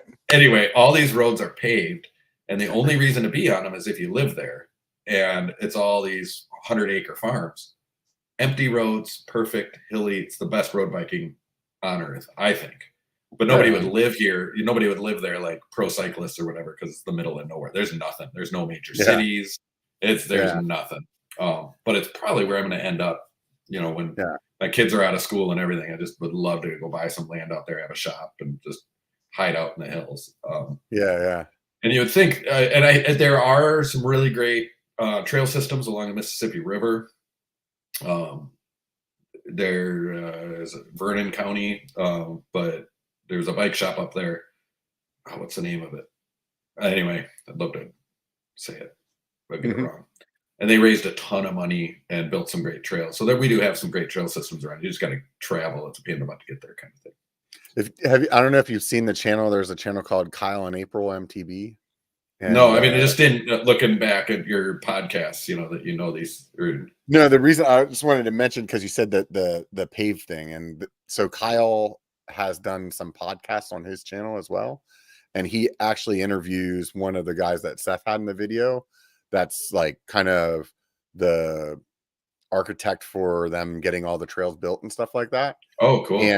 And it's really interesting podcast. And he talks about like how, you could work with your city to like pitch something to like get things to happen. And it's really interesting because the way that like the perspective that they have there, because like granted they got lucky, having Walmart there to fund things, but they really start talking about, the cost of, let's just say, like a park, and how much that costs to Yeah. build and maintain and stuff like that, and versus like putting in some trails, and how much like you can get out of that instead. It is Mhm. really interesting. And it's I think, and obviously I'm biased because I'm a cyclist, but like I think there's a really good opportunity for a lot of cities to put in bike related things and successfully like stimulate their economy with it. And you're Yeah, really starting to absolutely. see it more and more, like having a bike park in every city, like a little pump track or something like that. You're starting to see them pop up more and more, and people are catching on. Yeah. Yeah, the pump track thing is really neat. That same trip to Bend, that was 15 years ago almost now, and it was my first experience with a pump track. It was a really cool one. And now there's a handful of them in the area, and they're all paved. Is the thing. And Mhm. then you look at BMX, that's all paved now, or they think they use kind of a Yeah. rubbery thing, and so I'm like, the mountain bikers are going to figure it out that it's a whole lot less work to just pave it and not have to be out there grooming all the time. you Yeah. Yeah. know, um, but true mountain biking, I think, is you get out there and it's like there's no way you could pave it. Those Yeah. are whether that's the juicy stuff. That's the mountain biking that I've never really experienced. So, which I'm sure Yeah. I'll love. That stuff's super inspiring. I mean, that's the thing that I really enjoy about where I'm at, is like some of the stuff that we do up in the high altitude kind of riding. It's like it's epic. It's like you're Yeah. up on top of a fucking real mountain, a real mountain. Hmm. Like Yeah. like and the views and the satisfaction of like getting up there, and it's inspiring, and that Yeah. that is like that's a drug for me. I really like that feeling of like on my channel. I love bitching about climbing, and I like to like probably, if anything, like make it seem like I hate it more than I actually do. You, you Yeah. know, but at the end of the day, like that's the stuff that like when you finish a ride, it's the struggle that really makes you feel the sense of accomplishment, not the like I smashed down the trail. That's the fun part, you Yeah. know. But So when you yeah, climb, you go to do your like a high altitude ride someday, and you're climbing to the top before the good part. How long is that climb? Like distance and time? it depends. I mean, so like it could be like somewhere local. I have a place called Auburn. A lot of times we'll start at the bottom to we might climb for like 7 or 8 miles, Mhm. and then mostly downhill then on the way back. Some of the stuff in the high altitude, it could be the same thing. Where it's like, yeah, solid, hour or two to get up to the top of something, and then you know Couple thousand feet. yeah, Yeah. definitely. I know I had a guy out here that used to have that still runs a channel back east, and he came out for something for his job, and I took him up to this spot, and I was like, all right, so we like shuttled up there, and we're like, okay, we're gonna go down, and he's like, oh, how long's the downhill? And I was like, 9 miles, and he's like, huh? And I was like, yeah, it's just like, and to me that was like like that's not amazing, that's like, and Yeah. to him he was just like, Yeah. what do So you that would, mean? He's like, yeah. we got to be climbing somewhere. And I'm like, no, that's like all down the whole time. And he's like, that's just crazy, you know? Yeah. That sounds pretty fun. Yeah, it is. Um, It definitely is, And so, I mean, but they're like, not every ride is like that, those are definitely, in particular ones. Like there's a spot, Downeyville, super popular. That's about a 14 or 15 mile downhill, and a couple thousand feet of elevation loss. There's a little bit of climbing in that one, but really minimal, like a couple hundred feet. yeah. So Out yeah. in Driftless, Wisconsin, if you start at Tyrol Basin, which is a little ski hill, which is actually in a valley, but start at Tyrol Basin at the low point and then ride all the way up to the top of Blue Mountain State Park, which is the highest point in southern Wisconsin. That's like my kind of old neighborhood, but it's 960 feet of climbing. Yeah. And I challenge anyone to find 900 plus feet of climbing anywhere in the Midwest. Yeah. It just doesn't exist. So it's pretty cool that we can at least get that. And then you can get a really nice 5-mile descent then from the top of Yeah. the park down the back. But most of it's, you just climb up 400 or 500 feet and then down and and it's just up and Yeah. down and up and down. That's all road biking. Yeah. And there'd be no way to really do trail systems through that. But yeah, that sounds like really fun, actual mountain biking. Now, mountain biking Yeah. for me, I've ridden in the Alps. I did a ride called the Alpenbrevet. I did 3 Alpen mountain passes in one day. Oh, wow. They That's were awesome. like 4,000 or 5,000 foot climbs. So there's a really big, epic 75-mile ride. Yeah. Really cool, all on the road. It's Goldfinger, beautiful there too. James Bond Goldfinger, Mhm. that scene where it's like the switchbacks and they're like shooting up and down the side of the Yeah. mountain. It's the Furka Pass. I rode my bike on that. Yeah. That was pretty cool. I did another Alpine Pass that trip. I've been to the top of Mount Evans in Colorado. That's 14,000 feet. It's the highest paved road. I Yeah. rode over Teton Pass a few years back from the Idaho side, and then descended down into Jackson Hole. That was pretty sweet. They have a road ride called Around the Block.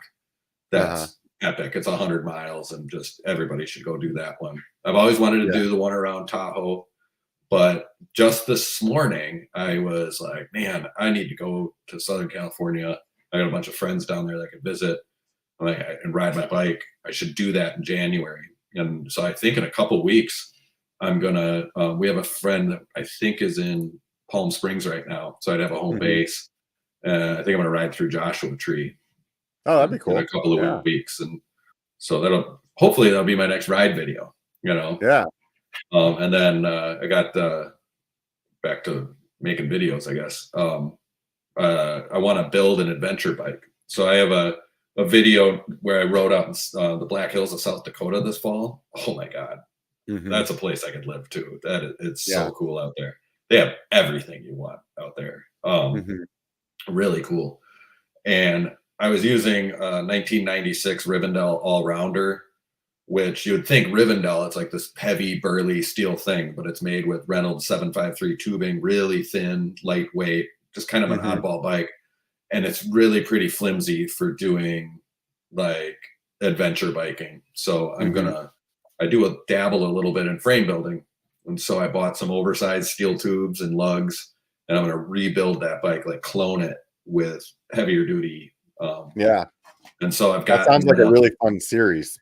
yeah, so I'm really looking forward to it. And I've kind of teased it out there in the community section of my YouTube channel, and people are into it. And Yeah. I have an old frame jig and some torches, and I've got all the tubes and everything ordered. So, My best um, advice to you is to film everything, and yeah, things that you don't think are like actually meaningful, film that too. So like the part of you like researching what metal to buy, or the part of like you actually getting that package, and like all of those things that they really add into the how well you can tell the story.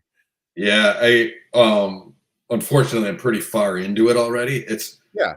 Ugh, I hear you, and I want to Yeah. do that. Like that's like ultimately, but it's like I would have to film my entire life all the time because I'm Yeah. always putzing, you know what I mean? And Yeah. so I have to pick and choose my battles too. Yeah. Yeah. No, I And totally then, understand. so, and you may relate to this as a creator. So, what I've tried to do, like this week, I think it was last Sunday, I just was down in the bike shop. I'm like, I'm going to do 4 bikes in a row and film them, and Mhm. then spend all Monday editing bike videos and try to get 4 videos done, and then schedule them out for 2 weeks. I'm trying to do 2 videos a week for 2 Mhm. years. That's my goal, Mhm. which is crazy, which I'm learning Mhm. how crazy that is. But schedule it out for 2 weeks, because then I can have time to build that bike and get that footage, because that Mhm. could be 5 videos and people Mhm. watch part 1, but I want to be able to mix other videos in between for people that don't want to watch bike building and they want to watch other things. It's Yeah. just really hard to manage all this stuff. I have no idea Yeah. Yeah. how much work Yeah, it it's a is. lot too. It's a lot of moving parts, and I think that 2 videos a week is a lot, but it depends on like what your level of editing is, like where we were talking about. I mean, anybody can do it. I mean, BKXC is a mountain bike YouTuber. He did 3 videos a week for a long time. And so I mean, it's definitely possible. It's just like, how much time do you want to spend, Yeah, And well, so, that's the thing is yeah, I want to spend 2 weeks building a bike in my basement and gathering all kinds of footage and then spend 2 yeah, weeks editing it. yeah, That's what I'd like to do, but then that's 4 weeks of no other content.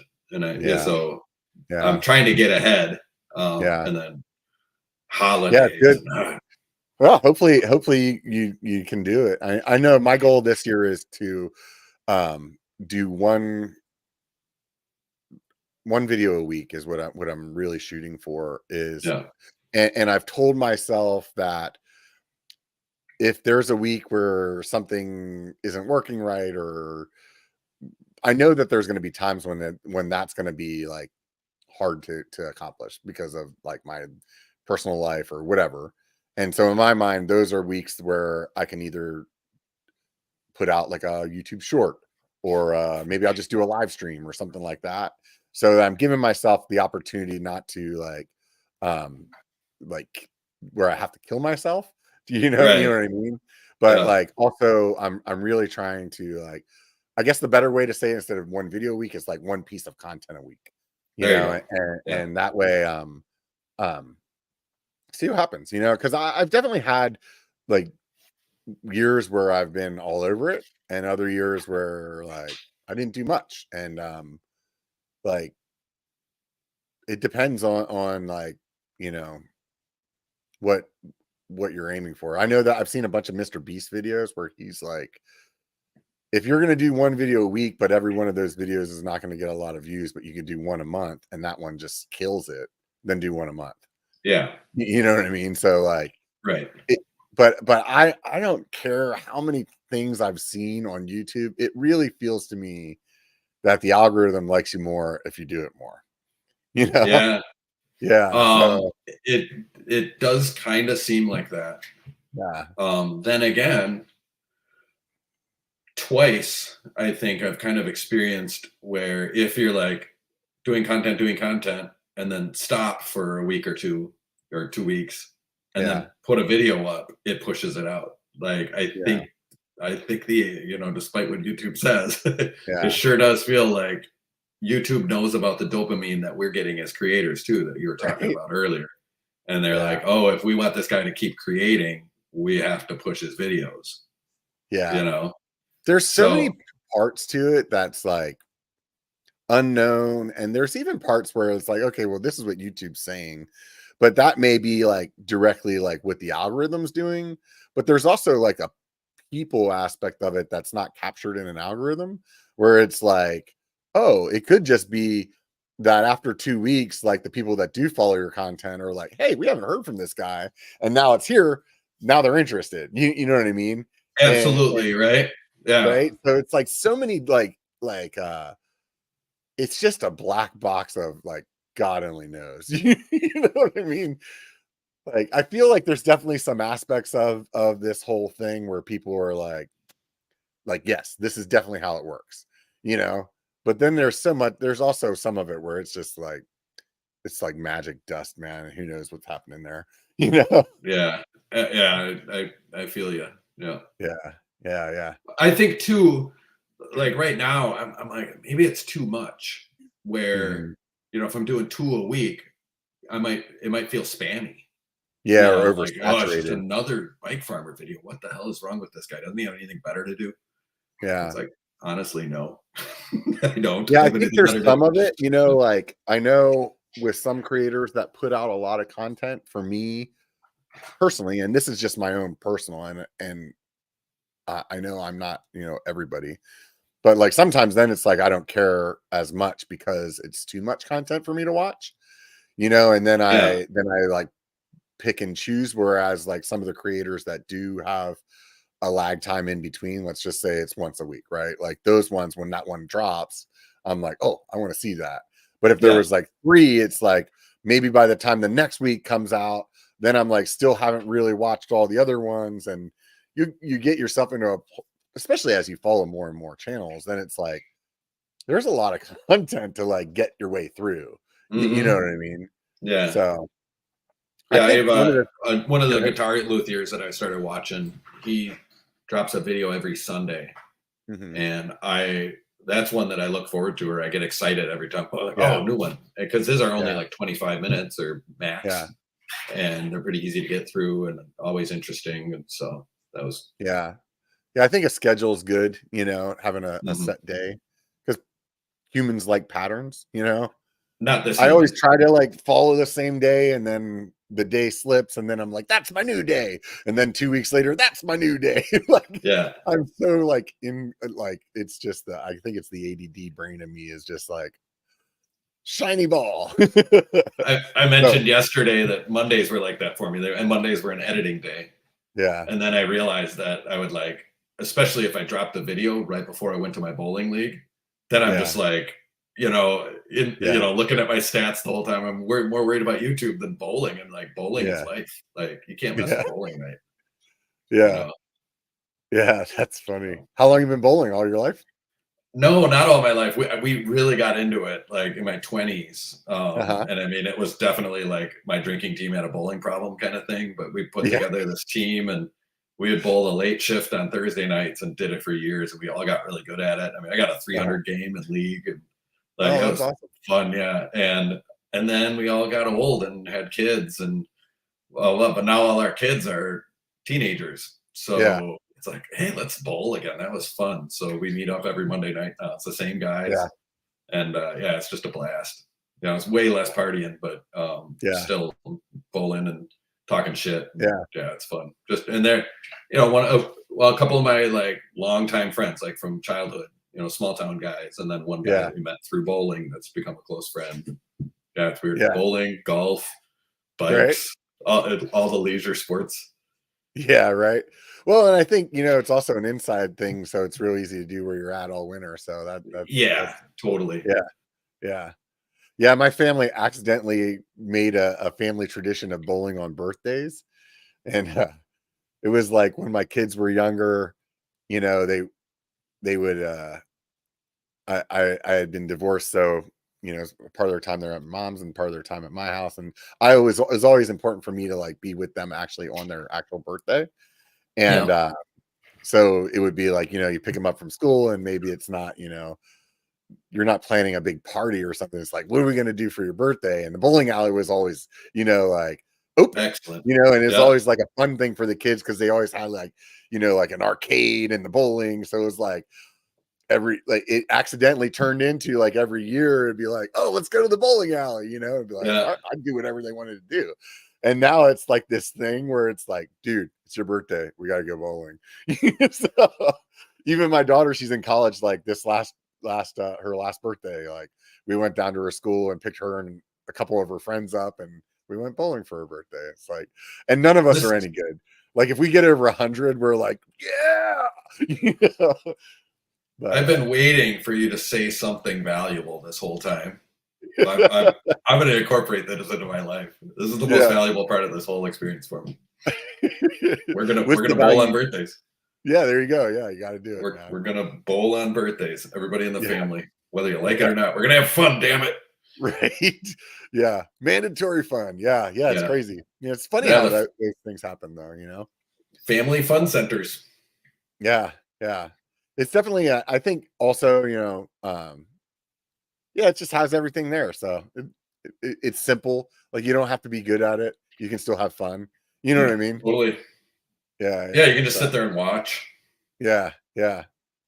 Yeah, and nowadays, I mean, they got, the bumpers that pop up and stuff, like even for little kids. And so it's like it's not like, when I was super young, you either had to like be good enough not to get a gutter ball or you got a gutter ball every time. You Yeah. know? Now it's like at least they can throw those things up and that was that. So yeah, it's interesting. Do they have duck pin bowling where you're at? No, that's out east. That's a New Yeah, England thing. I tried that once, and it was hard. That's way yeah. harder than regular bowling. It was like a drunk thing that we would do when I was younger. It was like you would always like, and I've talked to people out here in California and they have zero clue what I'm talking about. Were you So like anybody Eastern that, Pennsylvania? yeah, yeah, Okay, yeah. So you've done it. Yeah. Yeah. So people that don't know what duck pen bowling is, it's like the pins are about half the size of normal size pins.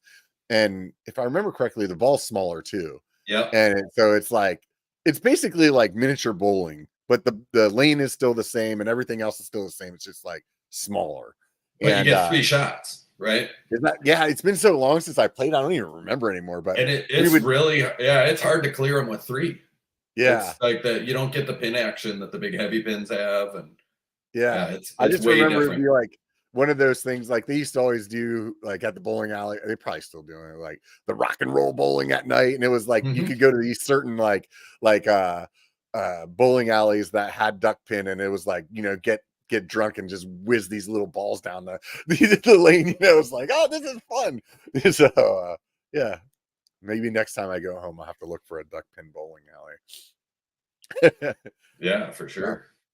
So, what kind of riding? So, that are you into yourself? Just like a lot of the long distance stuff, or Yeah, so a lot of people are not familiar with randonneuring, but that's primarily what I want to do when I ride. can you And explain what that is for people? yeah, so randonneuring started in the late 1800s, actually. So it's a very, very old traditional long distance cycling. Started in France and Italy. I can never really remember which is which. But basically, at one point, right after the bicycle was invented, the safety bicycle that we all, double diamond frame, the guys are like, man, these are efficient. I bet you I could get like a few hundred miles on one of these things.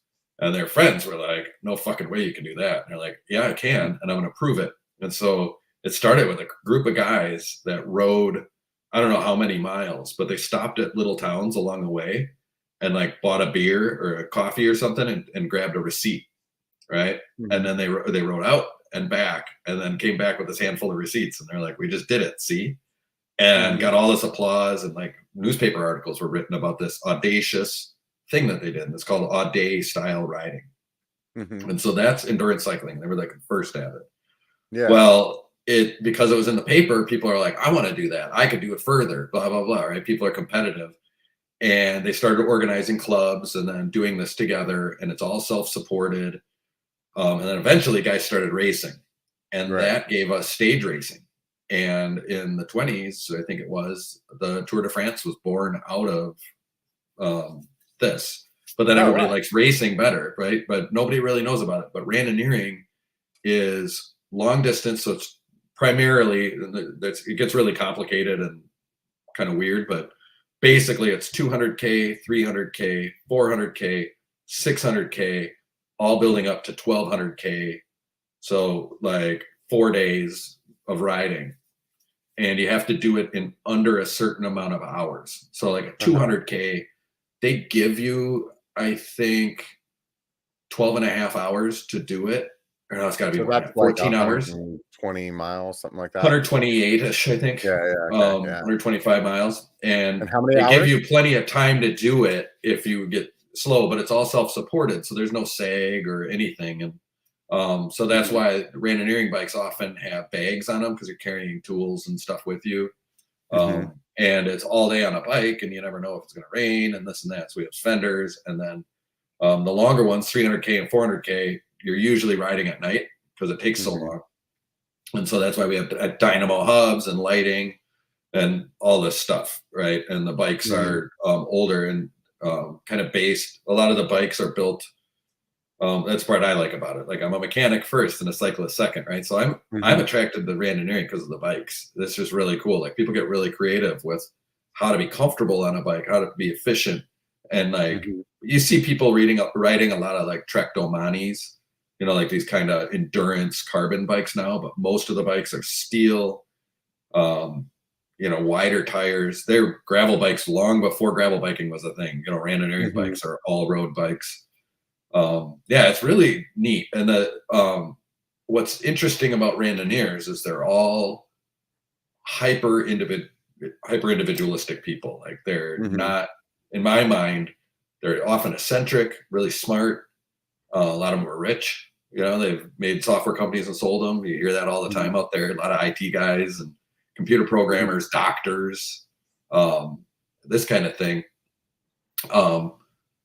And for me, like, I hate rules. I hate all that structure. But Randonneuring has the dumbest, most structured rules and things. Like, you have to stop at gas stations and get a little card stamped. Now they let you do it. Like, since COVID, you can just bring your GPS and record your ride and prove that you did it.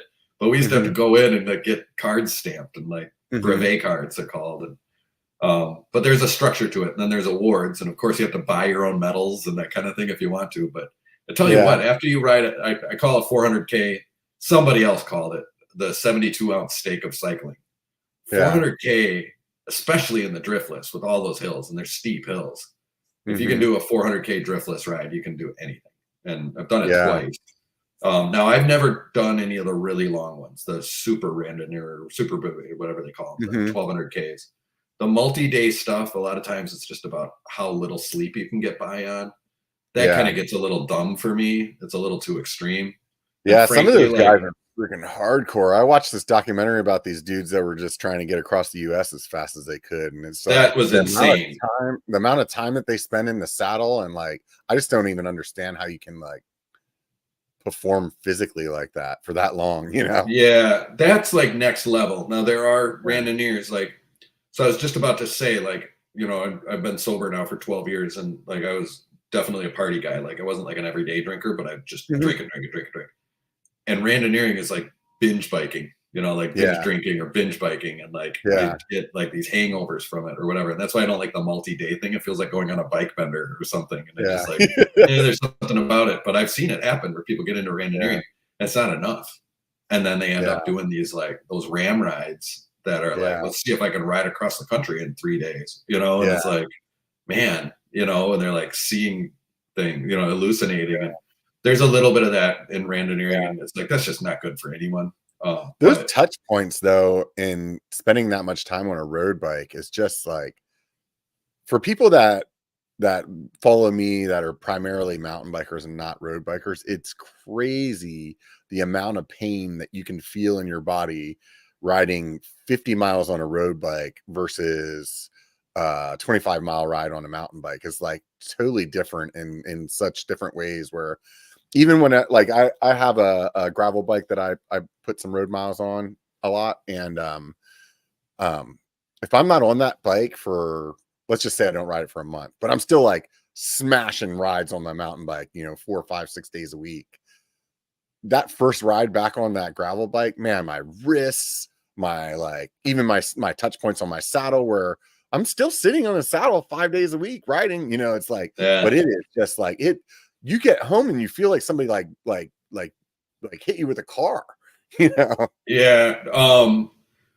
It took me at least one season, maybe 2 seasons of serious road miles, serious rides to dial in the fit of my bike, my main brevet bike. And now I kind of know, and I touch on it in some of my videos. But we use leather saddles, you know, because the hammock, you know, Brooks leather, you know, that hammock style saddle in the long, you know, I can be on the bike for, you know, 20 hours and I'm fine now. Yeah. And you gotta, I mean, just the smallest little adjustments to my cleats, just like a half-degree angle makes all the difference in the world at mile 140, you know? Yeah. It's really an interesting way. As a mechanic, that problem solving and design of the bike and really being that in tune with the machine, that's where I get excited about cycling. And I don't expect anybody to be there with me, but that's how it is for me.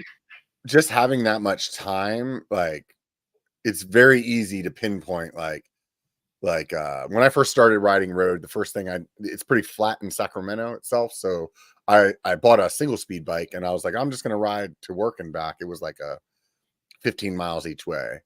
And in my mind, it was like, oh, just like, it'll be some extra cardio. I can drink a couple more beers during the week. And, you know, it's time in the saddle. Like, it'll be good. Right.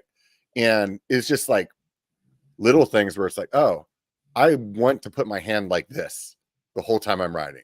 So then it's like, oh, well, then I need to, like, you know, get a bar that does that. You know, like when I first started, I was on like the single speed that I bought didn't have drops on it. So it was like, okay, I'm going to buy some drop bars. And it's like, just having that extra hand placement, you're like, oh wow. And then it's like, after a while, you're like, man, this brake needs to be moved in just a little teeny tiny bit, because it always feels like a little weird, and it's like the time that you have to think about what sucks is Totally. you're like, yeah, my seat is definitely needs to be not where it's at right now. But once you Yeah. get it dialed, it's like you said, it's just like, oh yeah, man, I can do this all day long now. Now I it's was just I was able to make a couple of videos about it, but I had a custom road bike built for myself. So go check those videos out if you're into like bike design and addressing those issues. Because going into that one, I had already done all the problem solving. I basically built the same bike as that I already have, just a little different. And it was unbelievable. Like that first ride, I got on it and I'm like, yes, I nailed it. I know what I'm doing. Finally, it's good. And I did have to, tweak the bars a little bit. And I really haven't tested it. I'm hoping to get down to Austin in February and put 300K on it and really see it. The whole idea for me is to get that bike to disappear from underneath me. I don't want to know it's there. Like absolutely disappear and just make it float and just all day, just floating, hovering, whatever, 18 inches off the ground all day long. That's another one of my goals for this year. I want to do a 100-mile ride. I haven't done 100 miles on that bike or that style of bike yet. So I tell you what, you get some like Rene or Say tires on that gravel bike, some really extra supple, soft, plump road tires. Yeah. And that's as fast as any road racing bike. I mean, it's all you'll ever need. It's all about the tires. I am convinced the number one upgrade, or at least for road bikes, but probably mountain bikes too. You want to go faster, you want to be more comfortable, anything, tires. Just look at your tires and pressure and dial it in for whatever you like, Yeah, I got a new titanium gravel bike this year, and so I'm still trying to get my fit exactly dialed on it. But overall, it's just every time that I start putting more road miles in, I just keep thinking about doing that ride, and I do it. Yeah, I just don't.